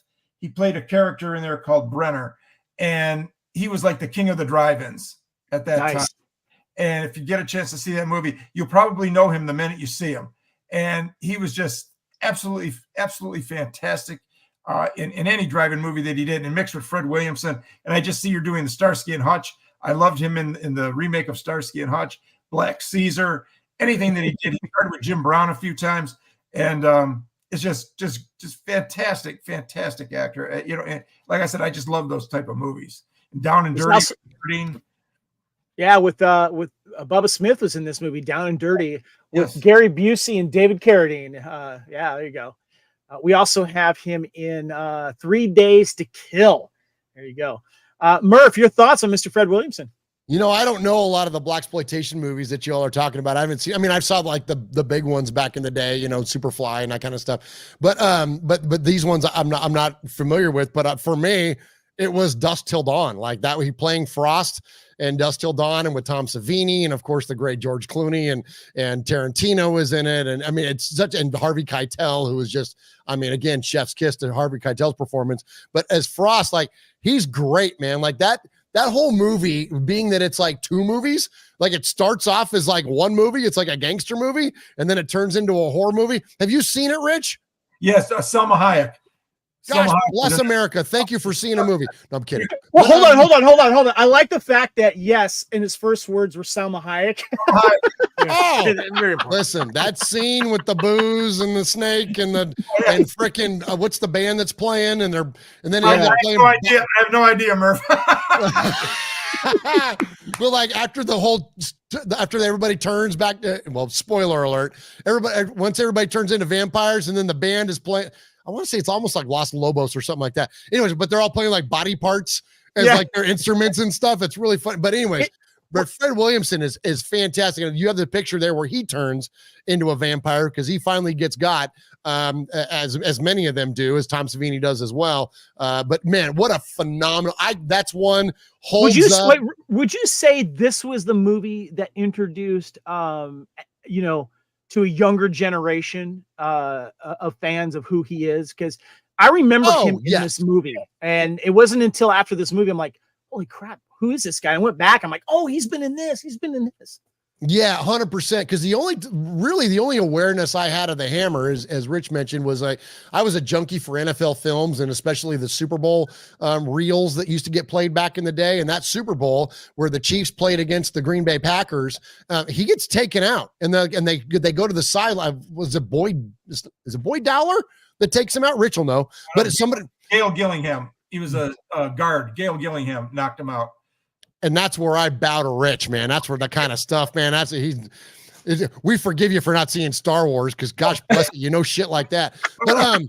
But yeah, so he gets taken out, and then they go to the sidelines, and everybody's like, "Who's down?" And they're like, "The Hammer, the Hammer." Yeah, and they're like, the Hammer's down, the Hammer's down. Like the Green Bay Packers sideline is like, whoa, like the toughest son of a bitch on the other team is out. Like, it's like, well, if he can go down, they all can go down. It's like, and so anyways, that moment really resonated with me. And that was the only really big way that I knew Fred Williamson, until I saw frickin' Dusk Till Dawn. And like you, Kevin, I went back. So being a young, because that movie came out in what, like 94? I want to. Oh, Dusk Till Dawn, in the 90s, yeah. Yeah, 94, something like that. So I'm like 21 when that movie came out, and I was like, oh, let me check out who these people are. Tito and the Tarantulas was the name of the band in that film. Oh, thank you very much, Carlos. Yeah, they were great, man. But again, it's such a good movie. And to answer your question briefly, yes, I think it absolutely introduced him to a newer generation, including myself, someone who was already familiar with him. I just didn't know him as an actor. I just knew him as a football player. I just want to mention, Kyle wants to jump in here, but notice the picture of one of his early football cards here. It's when the Raiders had gold in their uniform. That's how far back it goes for this gentleman here. Kyle, you have thoughts on Fred? As much as I love you, Raider Nation, I cannot let Fred Williamson be completely claimed by Raider Nation, because I ain't here to talk about Shaft. I'm here to talk about the Hammer, because Fred Williamson did so many blaxploitation movies in the 70s. If it wasn't for Richard Roundtree, Fred Williamson probably would have been Shaft.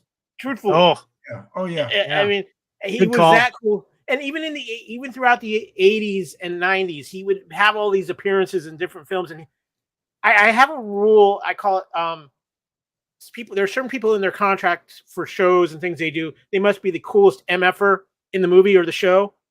Fred Williamson had that in his contracts. It might not have been the greatest movie, but he was going to be the coolest MFer in the show. So Fred Williamson, he's got that face. He's just completely recognizable. And like you said, Murph, classic NFL, one of the most classic moments in NFL films, Super Bowl I, as much as it pains me to talk about it, that moment when the Hammer's down, because he had run his mouth so much before the Super Bowl about taking out the Packers wide receivers before that game, and then he goes out with that concussion.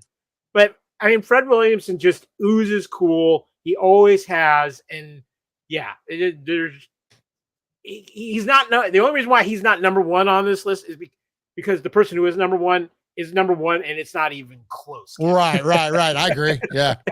If I could just chime in real quick. Please. I love the picture that you had, Kevin, where it's a black and white picture of him with a cigar in his mouth and his hands. Oh yeah. I just want to warn you too. Michelle might be having a little crush on that picture. I'm just saying. All right, Michelle, I'm gaining points with you now. Hopefully, if that's not the epitome of the '70s exploitation films, I don't know what is. I mean, the shirt down there with the medallion and the cigar. He just, he's as cool as an iceberg, man. He could have sunk the Titanic. He was that cool. Well, what I wanted to do, because I know who's coming up as number one, but with your permission and these great Raiders fans' permission, I would really like to stay on, because number one means a lot to me as well. Please do. Please like to stay on with you guys for that. All right. Well, let's do a little build up here, guys. Of course, this is Time Warp here on the Fandom Podcast Network. I want to thank everyone in the chat here that's been hanging out and sharing their thoughts and stuff. This has been a lot of fun. I appreciate every one of the Raiders fan radio family that have crossed over and hanging out with us. Really, really appreciate that. And of course, at number one is Mr. Carl Weathers. Raiders' career was short from 70 to 71. But I think I got to pick out here. Check it out. His iconic card here. And I did want to mention the back of his card here. I love, because it says Carl studies acting in the off season. Carl attends drama classes in San Francisco State during the off season. He's hoping to pursue an acting career. His acting credits is at 80 on IMDb, and he also has 17 directing credits. Weather is at number 1 for obvious reasons. Weather has had far more successful acting career than football career. He appeared in 8 games over 2 seasons in Oakland and has since been credited with 78 TV and film appearances.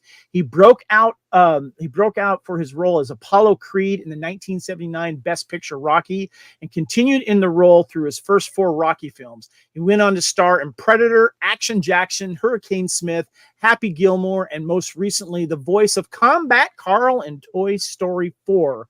Currently now in the Disney Plus series, The Mandalorian.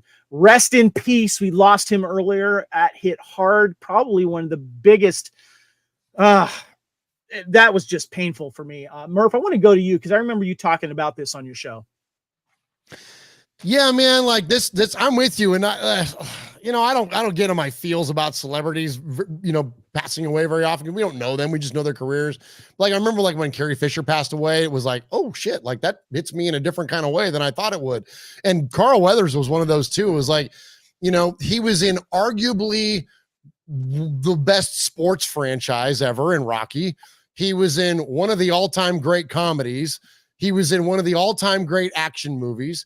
He's in what's arguably the best version of Star Wars in the Disney era. Like, you start looking at this guy's resume and how significant the roles that he played and the diversity. I mean, it's like Kyle said, he's goated. Like, it's not close. When you look at as much as we've, gone on and on about Matuzak and these other guys tonight, it's Carl Weathers, man. I'm like, I don't know. I'm almost even at a loss for words because he had such an impactful career and he was such a sweet guy. Like, you look at the behind the scenes of The Mandalorian and you look at like how he takes time for like extras and like the things that he did off screen. Like, he was just a good dude. And not to mention that he was incredibly charismatic and fun to watch on screen as well. So, I thought a lot about this tonight because I thought about like, if we had to like pick a role, then it's like, if you had to pick like between Grief Karga and Apollo Creed and like, who would you pick? But like Apollo Creed, like that transcended a sports movie. Rocky series like transcended sports. It just became a great movie. Won an Oscar, for crying out loud. And the idea that like, and one of the things I loved about the way that original Rocky was constructed, and even the first 3, we'll just go through quickly. We'll go through the timeline, then I'll turn it over. But like, Rocky loses, Apollo wins. Apollo is the victor of the first movie. And then he loses, and then they develop a friendship, and Apollo mentors Rocky. It's like, it's this beautiful story between these two guys, these ultimate competitors, these ultimate warriors, and Carl Weathers plays that role to absolute perfection. The bravado, the arrogance, the everything that he has in that movie, in those 3 movies, it's absolutely incredible, man. And then, sadly we lose him on screen, but it's literally that character has carried through the entirety of that original Rocky series into the Creed series. And you don't get the Michael B. Johnson version of Creed without Carl Weathers. Like, Carl Weathers set that tone as a brilliant actor, as a brilliant athlete. And so I'm with you, Kevin. That one you feel that one when folks like that pass away, because it's just such a loss of talent and a good dude. So yeah. Kyle, you wanted to chime in here? I wanted to just follow up on what Murph said, because when you create a character that's so iconic that they're able to spin out a 3-movie trilogy about that same character's son, because that character was so iconic and so well known, and to have him not even be really a part of those movies because he's passed away, that he's so there in spirit, that just tells you how iconic the Apollo Creed character was. And I mean, truthfully, with Carl Weathers, here's the thing. He's iconic for Apollo Creed, yet he's also iconic for a whole different generation because of his role as Chubbs in Happy Gilmore. And he's iconic to a whole other generation as playing Grief Karga in Star Wars, and then you throw in the fact that he is one half of the manliest handshake in the history of Hollywood. Come on. Yes.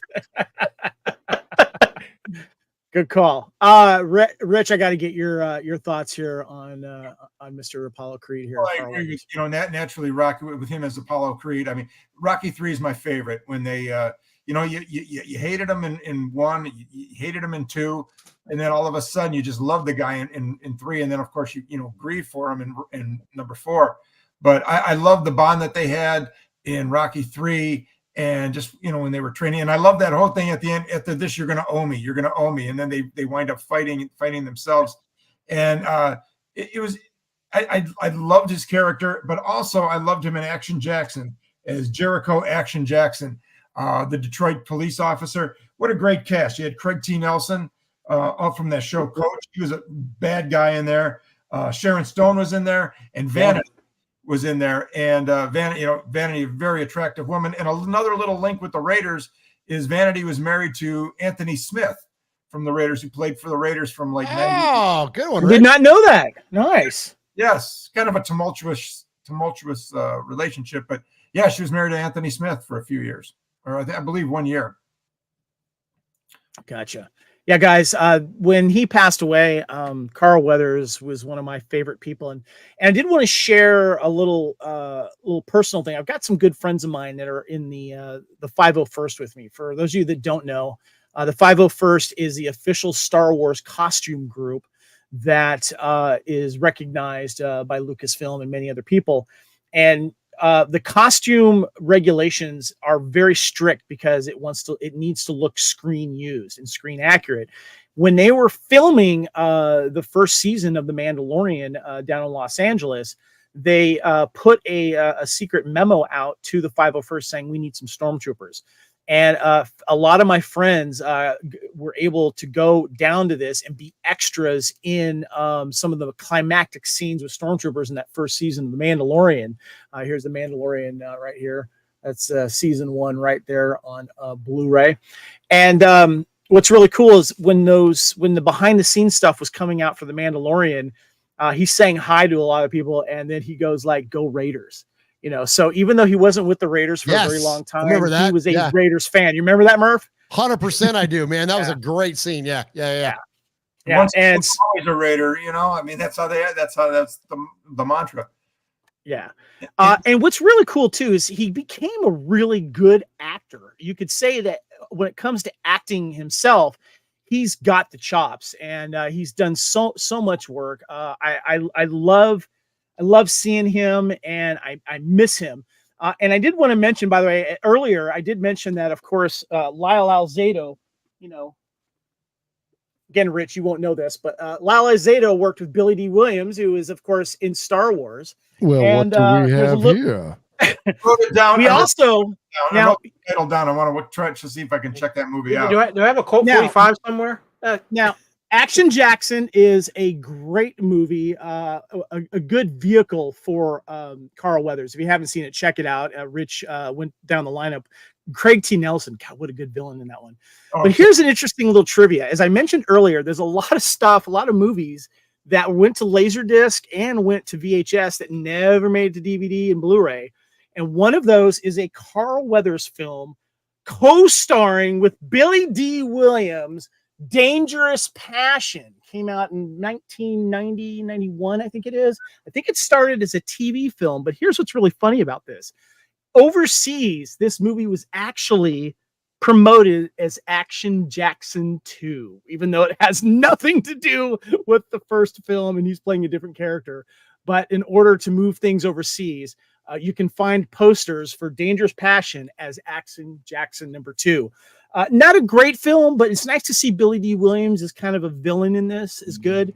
But it's just nice, though, that we have a couple Star Wars actors in this very hard to find film that I have here on Action Jackson. And plus, and also, too, you slimy double-crossing, no good swindler. You got a lot of guts coming around here after what you pulled. I did want to give a shout out to a TV series that I recently discovered too, that a friend of mine turned me on to because it was filmed in Vancouver, And my good friend Andy Sloan is a Highlander fan like myself, especially the TV series, and he does tours of the Highlander filming locations. And in the early 90s, Carl Weathers did a TV series called Street Justice. I'll go ahead and bring a picture up right here. And what's his name from Will and Grace was in the second season as well. And basically, it's a cool. Sean Hayes. Yeah, no, the other guy. Can't remember. That must have added a nice dynamic to the show with Sean on there. A series revolves around a U.S. Army Special Forces soldier turned Metropolitan Police detective, Adam, who is Weathers, and Grady Jameson is a Canadian martial arts expert. As a child, Grady saved Adam's life when he was wounded in action during the Vietnam War. And they're basically kind of, just solving crime on the streets, but it was a good run. I haven't had a chance to watch all of them yet, but I have watched a few episodes. I did want to give a shout out to Street Justice and my good friend Andy Sloan for giving a shout out to the series there. Also, too, if you want a really good fun action film, check out Hurricane Smith. I recently watched this. It's a B-grade action film. This actually should have been Action Jackson too. Carl Weathers, he goes to Australia. He's trying to find his sister who went missing, and the villain from Beverly Hills Cop 2 and also the star of Das Boot, Jürgen Punchau, plays the main villain in this. Highly recommend it, and also it's a little personal to me because it's filmed in Australia, and I recognize a lot of locations that they went to. So there you go. But I can't deal with Carl Weathers clean shaven. That's I could just redeem myself, guys. I don't mean to interrupt, but please do. Just to let you know, with my little link to Star Wars, even though I never saw it, we were in Los Angeles a couple of years before COVID hit, and we usually try to make trips out there quite often. And I was on Hollywood Boulevard in front of Grauman's Chinese Theater, where they have people dressed like Marilyn Monroe, Charlie Chaplin, and they had these stormtroopers, and I had no idea what they were. And my wife said, "Oh, they're stormtroopers." Well, I was wearing a Raiders shirt, a Raiders t-shirt. And this one guy came up to me. He was dressed, in full stormtrooper thing. And he came up to me and he started talking to me. He goes, "Excuse me, are you a Raiders fan?" And we got into talking. I talked with this guy for about 5 minutes. And then I fist bumped him. And my wife looks over and she sees me fist bumping this guy. And she goes, "What were you talking to this guy about?" I go, "He's a Raiders fan." And that's my list. So can I get a couple props for that? Yes, definitely. Props to my wife who absolutely knew that it was a stormtrooper, and I just thought this was a really nice guy that was dressed in this outfit. Well, Carl Weathers came into fans of a younger generation for The Mandalorian. He played Grief Karga. Has some awesome scenes, and we're hoping to see more of him in future with the upcoming Mando and Grogu movie, but unfortunately we will not see that. Rest in peace, Carl. But the what's really cool about his participation in this series is he also directed a couple of episodes as well. And there's some great behind the scenes on there. And I just want to talk a little bit about The Mandalorian a little bit, Murph. Let's start with you. I know you're a big fan of Star Wars, and I know that you liked him in this series as well. Yeah, I did, man. I thought Grief Karga was a great character, man. There's so many good characters in Mandalorian, and especially in the first couple of seasons. But yeah, Carl Weathers brought that presence, that charisma, that like stoic nature. I don't want to, no spoilers, but you're kind of uncertain about him in a way. And then he ends up becoming like a civic leader and like a, and a representation of a city and provides a settlement. And I'm curious to what they're going to do. It's sad when we lose people in the middle of a series because you wonder where it's going to go because, he befriended Mando and Mando was kind of like an outsider and an outcast and people aren't sure about him. Is he an outlaw? Is he Is he a mercenary? But Grief Karga was like, he was no matter what version of Mando, Grief Karga was kind of like there for him. And so, and to the point to where, spoiler alert, hit a button if you need to, but like Mando bails him out. Like Mando kind of bails him out and kind of saves the day at one point. And you're showing it there with the scene on the bottom left there where he's holding Baby Yoda or Grogu as we know him. But like it's Carl Weathers portrays that character in a way to where it's got some, and this is in Disney Star Wars, which I am not fully in love with, but he's got a little bit of an edge to him.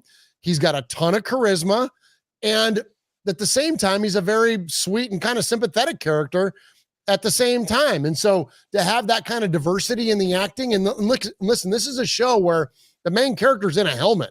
Like, it's hard to convey a lot of emotion inside of a helmet. So you're dependent on your supporting actors to really drive that. And I think that, like, I forget what the guy's name is. It's in the first one. That's like, bounty hunting is a very dangerous profession. That guy, like, I forget his name, but like that guy, like that was a really good acting performance. You see good acting performances from the supporting characters, but Grief, like in terms of like going start to finish, provides the most consistent freaking like performances anytime that he's on the screen. Like Bill Burr is great in the show, but he's in like 2 episodes. You know what I mean? Like, and so for the amount of appearances that Carl Weathers made, I would say that oh gosh, my girl Amy, what's her oh darn it, Sedaris? Yes. What's her name?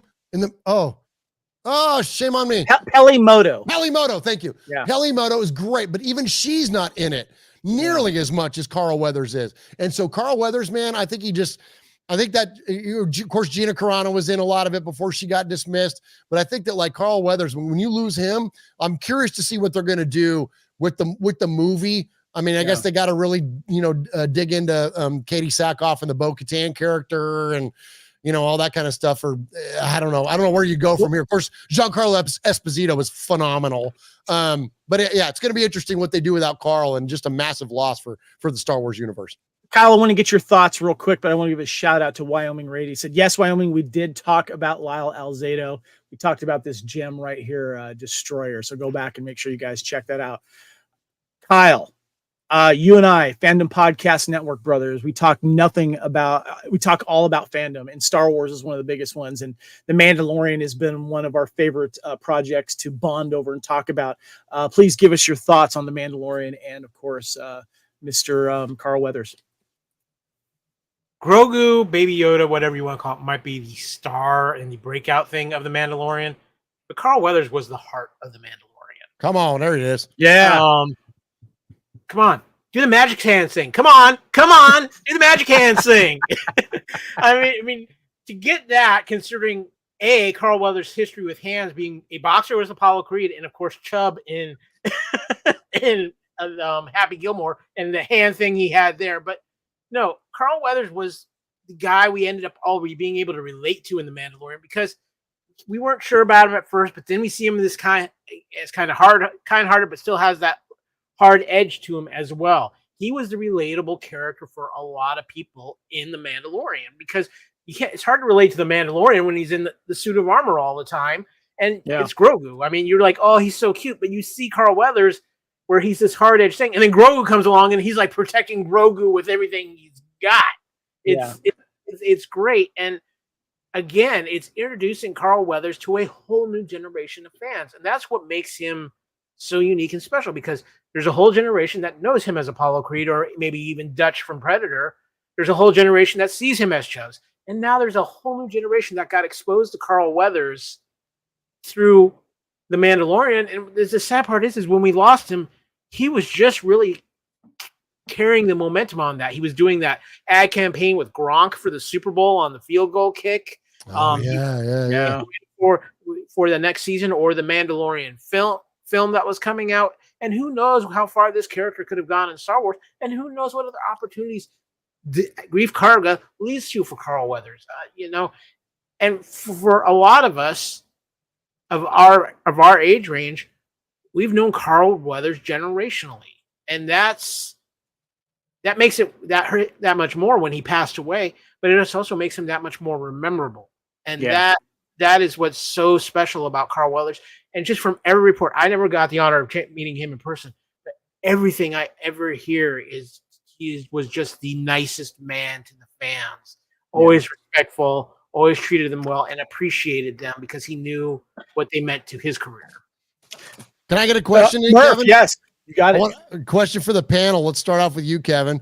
Do you recast a character like Grief Karga, or do you just No. write him off screen? Like, what do you? Yeah, do you gotta write him off screen. It's just you maybe recast someone that's in a similar position, maybe, but I don't know how you replace someone in a character like that. I just don't know how you do it. Kyle? I don't think you recast it. I think we're lucky enough with Mandalorian because I think in season 3 they kind of ended it in a way where you could have his character not be part of it and it not be completely noticeable. Yeah, that's fair. right. He's living in peace on that one planet with the people that he helps run. Yeah. So yeah, but it's still a piece of the heart of the Mandalorian that's missing. But no, you do not recast that. So Carl Weathers was number 1 on the list for good reasons, for obvious reasons. Now, I did want to, before we wrap this show up here and get to the final questions, I did want to go through the 10 best Carl Weathers movies that were ranked by Collider.com by Jeffrey Speicher. And this was published soon after Carl's death. This was published back in February of this year, 2024. And I just want to get your guys' thoughts on this here. Okay, so here we go. Let's go here. Sorry. There we go. So at number 10, we have Guns of Navarone, 1978. All right. Number 9. Oh, Toy Story 4. Is that Han Solo right there? Yes, yep. Han Solo. Yeah, Come another on. Star Wars. Was it Guns of Navarone or Force 10 to Navarone that he was in? His name is Harrison Ford in real life, Rich. Oh, got it. Okay. I thought it was Indiana Jones. So, that is President of the United States. Recognize. Force 10 from Navarone was number 10. Number 9, and these are Carl Weathers' top 10 films according to this article. Number 9, he voiced the character of Combat Carl in Toy Story 4. Next, we have, as I mentioned, we have Hurricane Smith from 1992, where he played Billy Hurricane Smith. And number 7, Happy Gilmore in 1996, where he's Chubbs Peterson. Okay. Then at number 6, Action Jackson, 1988. Number 5, Rocky 3 with Mr. T. And then we have number 4, Predator, where he plays Dylan. Number 3, Rocky 2, 1979. And then the top 2 films for Carl Weathers is Rocky 4, 1985, and Rocky 1, 1976. Rich, I want to start with you. You're our historian here. How do you feel about this list of Carl Weathers' top 10 films? I think it's dead on. Like I said, the sad part is the number one. The number 1 is the one where he passes away in.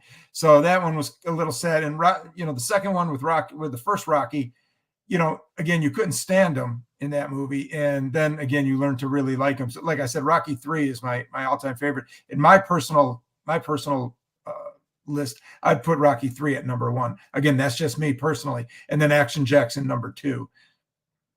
Good call. Good call. All right. What about you, Murph? Tell me about this list. Do you think it's fair, or would you switch a few things around? I'd switch it up a little bit, although I just gotta say, living in America, that's freaking that's freaking epic, man. But that would be that. I think that would be number 1 to me, because I think that's like, it was like like Rich mentioned, you start off with Apollo and he's the bad guy, you don't like him, and then he becomes the good guy, and then sadly we lose him. And so, but that version of him before Drago gets in the ring with him, that version of him I think is my favorite.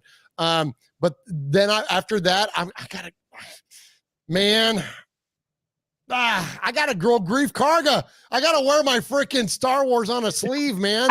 I gotta say Grief. Well, this was movies, not TV series. But okay. I feel you. All right, I feel you. No, I feel you, man. All right. Well, then I would absolutely. Then I would put Rocky 2 after that. But then I would put Chubbs, and because the reason that I was thinking in this way was because, and I forget who was that mentioned it. I think it was you, Kevin. That generationally, he represented in so many. So I feel like I would want to take the best. Yeah, I would want to take the best of the generational. So I'd want to take an Apollo Creed. I'd want to take a Grief Karga. I'd want to take a Chubbs Peterson. I'd want to take those because it represented all the generations. So if we can't do Grief Karga, I don't know. Heck, maybe give me, what's his name? Predator. Kyle, you said earlier. Dylan, thank you.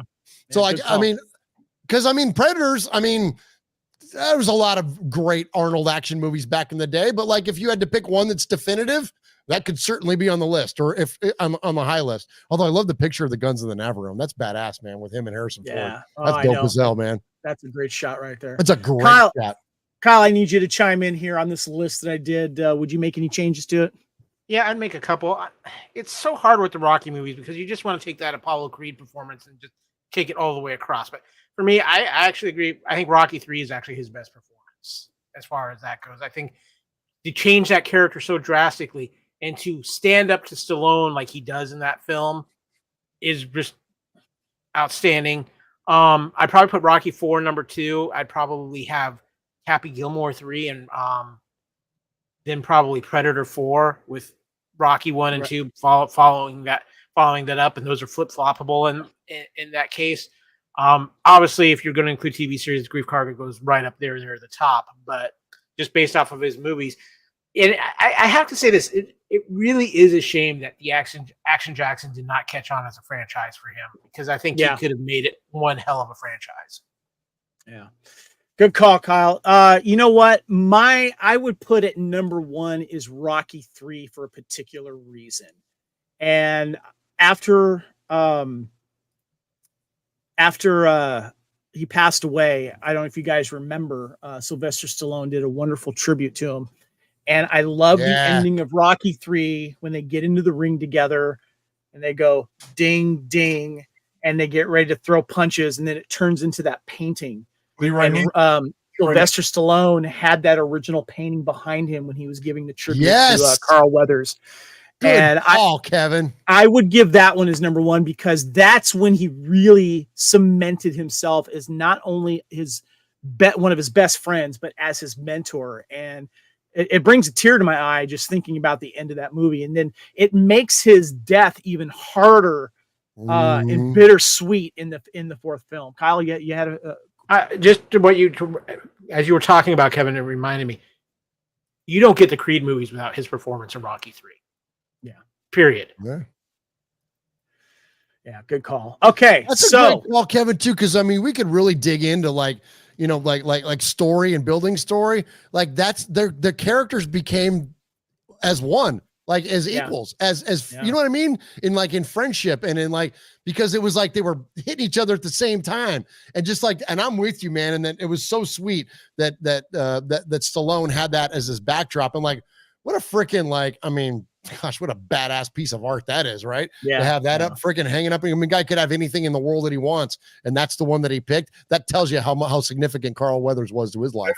That was obviously The Mandalorian I'd put up there, but these are movies. But the rest of them I can kind of, depending on mood, I can kind of switch them around. But yeah, I think Rocky 3 is my favorite. Richard, you're going to say something? Yeah, that was a great Leroy Neiman painting. When they threw the punches, and Leroy Neiman. Of course, you know who painted that damn thing, Rich. He's never seen Star Wars. Leroy, I got to try to redeem myself. Star Wars. Leroy Neiman was the announcer when he fought Thunderlips, Hulk Hogan in that movie. There you go. Wow, that's awesome. Okay. So, hey, hopefully I can redeem myself a little bit. I'm never going to live the Star Wars thing down, but damn if I don't love you guys. All right, guys. We're gonna bust your chops about it, though, Rich, but only because we love you. Only because we love you. Rich, actually, I'm going to start with you next. I got a few closeout questions here. Now, we've been through a pretty extensive list, and I think we were talking before we started recording this show, Murf, or maybe it was at the beginning, but I don't know any other NFL team in history that has many former players that went to film. And if someone wants to challenge that, please let me know, because I'd be curious, because this list is pretty extensive. I had 4 honorable mentions, but my first question is there any Raiders we missed in movies or TV that deserves a shout out? What about you, Rich? You got something on that one? Anyone we missed? I think the list was fantastic. The only other team that I could possibly, if you wanted me to chime in on this, was maybe the New York Giants, the old Frank Gifford days, and Rosie Greer, when Rosie Greer played for them. That would be about it. Maybe there was a few more from that time period, but I couldn't possibly think of any other team beside the Raiders. And I think you did a great job with the list. Fantastic. Thank you. I appreciate that. Well, I just took the list and ran with it, and then found as many cool pictures as I could to go with the slideshow here on YouTube. Okay, so the next question, and Murph, actually, did you have anyone that I might have missed? No, I thought I was going to get you with Pete Koch, man, but no, you nailed it, dude. I remembered this morning, so. Well, you nailed it. And it was like your honorable mentions. Like that was anybody that I had in brain. That was them. So great job. All right. So the next question I have here, and this is I'm going to start with you on this, Murph, here, is what former Raiders player is your favorite actor, and what movie or TV series was that guy in? Are we going to do first? Yeah, you go first. Me? Your favorite Raider player, actor, and what movie was it? Or TV series? Man. Oh, here we just like went on and on about Carl Weathers. And so I feel like an absolute hypocrite if I don't pick him. But it's okay. You can pick him. But I gotta go with John Matuzak, man. All like right. North Dallas 40 and then the Goonies of being Sloth. That's, to me, those are very endearing roles. And as much as an adult, I can appreciate Carl Weathers and all the amazing work that he did. Like as a kid, I wasn't captivated by Apollo Creed. I understood who he was, but as a kid, I was captivated by John Matuzak in North Dallas 40, and then obviously Goonies. And Goonies as a whole is still like, I mean, it's on the short list of one of my all-time favorite movies, and it holds up, and it's a great thing to celebrate with my kids, now my kids are grown, for crying out loud, but like showing them that when they were that age and all that. And so what Matuzak represented, he was just such an endearing character as Sloth, and it's those old adventure movies, and like the idea of like just kids on bikes and go out and like go do something cool, Stranger Things style. Like that stuff resonates with our generation. Damn it, you're changing my answer, Murph. Oh, it resonates with us so very, very much. And Sloth is the sweet of that movie. He's the sweet character, and you're scared of him at first, and then ultimately he becomes the sweetest guy that there is. And you don't get that without Matozak, and he's wearing his freaking Raider shit in the movie. Yeah, like, good call. So, anyways, I got to go with John Matuzak. All right, Rich. What former Raiders player is your favorite actor, and what movie or TV series? I'm in the same boat as Murph. I mean, if I can I have a first place tie? That's, hell, I didn't watch Star Wars, so give me a break. I want to say Rocky 3, and Rocky 3 is Apollo Creed, naturally, and John Matuzak in North Dallas 40. Yeah. That's a good call. Good call. I'm going to stick with the Mandalorian for obvious reasons. But, it's funny though, when I think of desert island movies, the Goonies is right there for all the reasons that you said, Murph. And Kyle, I want to give you a shot. I wanted to see what you thought of all from what you've seen. What favorite have you got? Okay. So I didn't chime in when you guys were talking Matuzak. Obviously, being my generation, Goonies is a huge film. Love Sloth. John Matuzak gone way too soon. If John Matuzak lives, he might be number one on this list. To be fair enough, the man had an amazing charisma. He could do comedy. He could probably have done a lot more action films. I think you could have even seen him really dive more into acting and really become something like what Carl Weathers became. So I got to give a lot of love to John Matuzak. With that being said, it is Carl Weathers. I mean, Apollo Creed, Dylan, Mandalorian, you have to put that in there. It's too many iconic things for me growing up, and even now that I can't weigh that out. But again, if John Matuzak isn't taken from us way too young, it could be a different story. Good call. That was great, Kyle. I mean, perfect about John Matuzak. How true. About he could have really been something special. Yeah, definitely. It's sad. Okay, guys, last big question for us. Be a little bit fun. We're excited for the upcoming season of football here. And so I want to ask you, okay, which current Raider or recent former Raider do you think could make the leap to a TV star or a movie star? Murph, I'm going to start with you. This is such a tough question, man. And I didn't think it was going to be this tough. And this might be a little bit of a controversy here, because he hadn't even taken a snap yet. I think I know who this is. Give me guard dog.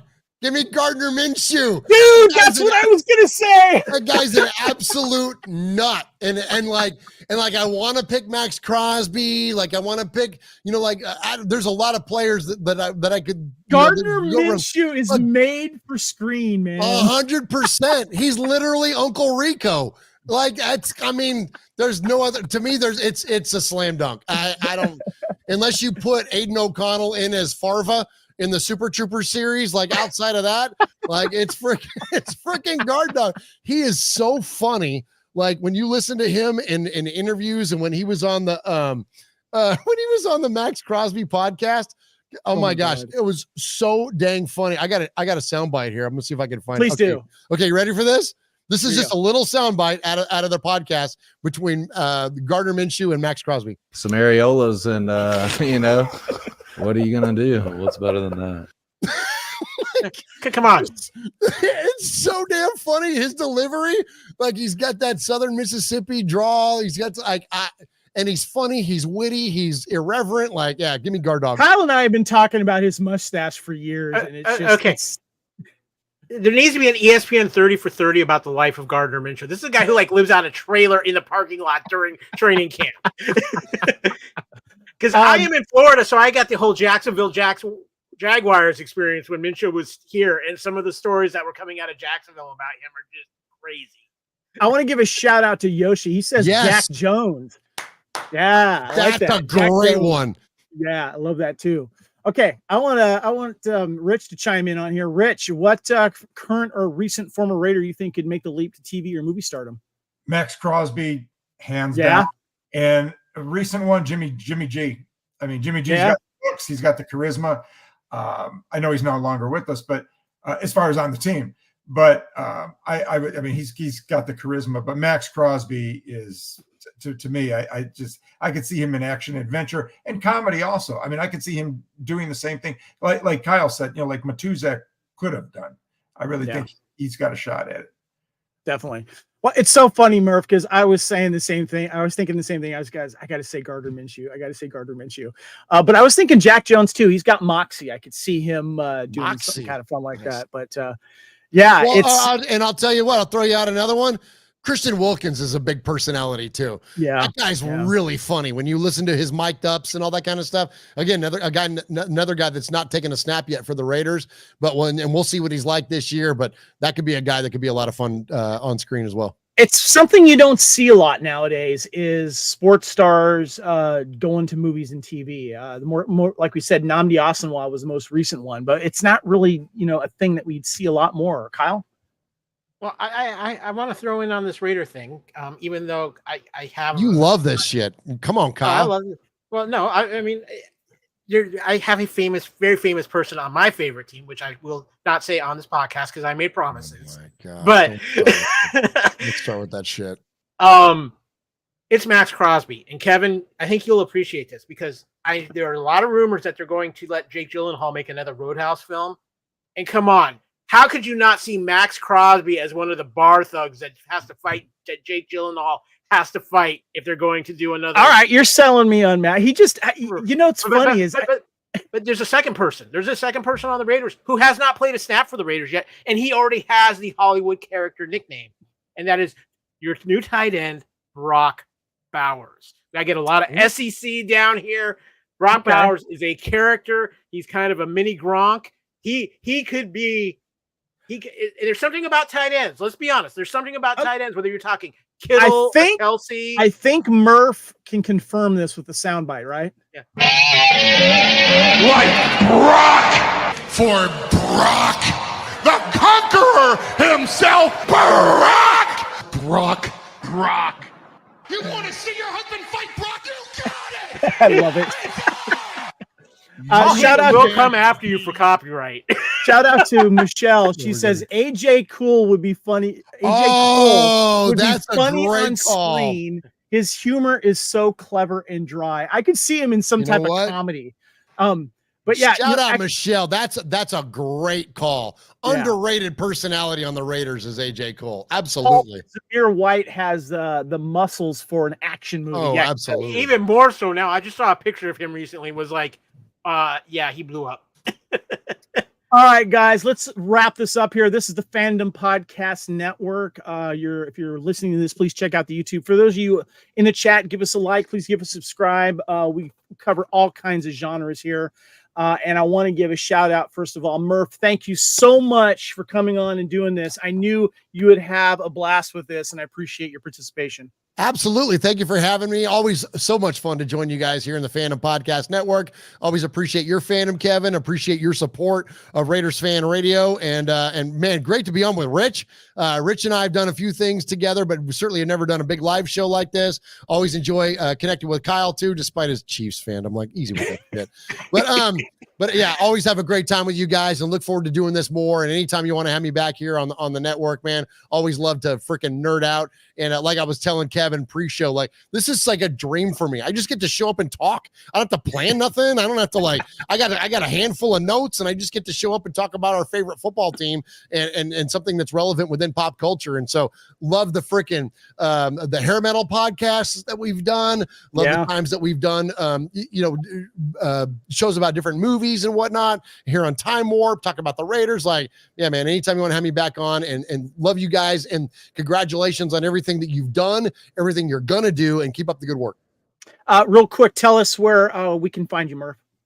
I don't know, on the internets and stuff. No, I'm just kidding. You can find anything Raiders Fan Radio at Raiders Fan Radio on all the socials. We're all over the place. We're on TikTok. We're on their Twitters, and we're on the Facebooks, and we're on the Instagrams and all that good stuff. But most importantly, though, if you wouldn't mind, check us out at youtube.com/Raiders Fan Radio. We go live every Wednesday at 4 p.m. Pacific, 7 p.m. Eastern, and all the money that we raise with our show goes to our nonprofit, which is the One Nation Foundation. And so even if you can't support the foundation monetarily, just help us with the show because it increases eyeballs and helps us with exposure. And with the more exposure, the more advertising opportunities we get. And we're trying to drive up the foundation to raise as much money as we possibly can to give to great Raiders related charities. So thank you again, Kevin. Thank you for the platform. We love you guys. You bet. Have a good night. Rich, we had a question from Paul Edgerton. Rich, is that Maryland book available? Yes, please go to Amazon. If you search Richard J. Shmelter, you will see all of his stuff. Rich, thank you so much for coming on Time Warp here on the Fandom Podcast Network. And I know we gave you a lot of crap for not seeing Star Wars and stuff, but man, you really it ain't over yet. You gave us a lot of insight on these Raiders and film, man. Thank you so much. Thank you, Kevin, and thank you so much for having me on your show. Thank you for promoting my books. And Paul, you just go to Amazon. You can punch in an iconic influencer, and you'll come up. The making of Niagara about Marilyn Monroe. I appreciate you even reaching out for that. And thank you again so much. I had a great time on this, even though I was a little lost with the Star Wars stuff. But I'm glad you guys were able to carry that for me. That's all right, my friend. Appreciate you. Again. Kyle, thank you so much for helping out with the chat and chiming in on this. Appreciate you, brother. It's always fun to do this, and I actually appreciate Rich with all of his things he hasn't seen. Kind of underscored my football fandom there. So. I just see a project in Rich right now that I'm looking forward to diving into. Actually, let's just say I did see Star Wars, but I was just trying to help Kyle out. How's that? Well, total lie, but Kyle, I'm not going to have you go under the bus not without me. Yeah. And in all seriousness, too, thank you, Rich, for coming on. Just a fountain of information. And Murf, you and I, we've gone back since you met Kevin, and Kevin introduced me to you. And for all the rivalry, how much I have respect for our love of our fandoms, and how much respect I have for you and everything you do with the foundation and the work you do with the show and everything you do, man. And you're a football loving brother. And thank you so much for both of you for coming on this show. It was a pleasure doing this and an honor doing this. Absolutely. Kyle, feelings mutual, man. Always have a good time. And I know we rib each other about our fandoms and all that stuff, man, but appreciate you. And dude, you got a Pacific Rim poster behind you. I'm like, this guy's freaking cool as shit. Like, that's awesome. I got to respect that fandom, man. So appreciate you very much. And Rich, dude, you're such a great addition to the Raiders Fan Radio Network and the show that you do, Silver and Black Flashback. Like, keep those coming, man. Everybody loves them. And thank you so much for the time that you take to be on our network. We appreciate you. And Kevin, dude, you're like an OG and when it comes to Raiders Fan Radio, man. We met Kevin, was it 2016 or 2017? I want to say 2017 Tennessee, Raiders, Tennessee. And I remember you and Sonny were over there and you see me, my whole Mando outfit, Raider mashup. You're like, come on over here, dude. I'm like, dude, we got to get this guy on the show. We got to talk to this guy. The funny thing was when I was driving home after the game, you and Sonny were recording and in the car on the highway and you see my car. Yeah, we're driving down the highway and I'm like, dude, I go, there's an Imperial cog over there. And we come up on and then there's like there's a Mando helmet and there's all these stickers on this car and it's friggin' Kevin. We're like, what's up, dude? Like that was so fun, man. But no, you've been such a great friend to our show and a great friend to us. And I can't appreciate you enough for having me and the rest of us on here tonight. This has been an absolute blast. And let's do it again. And thank you. Thank you. Oh, sorry, Rich, go ahead. I'm sorry, Kevin. I just wanted to say, Murph, thank you so much for giving me the chance to be on your show, to be a part of Raiders Fan Radio, and especially, as I say at the beginning of all my shows, with the One Nation Foundation. It's an honor to be able to play a small part in that, and I cannot thank you enough. I'm proud as hell to do that. Thank you, Rich. Yeah. All right.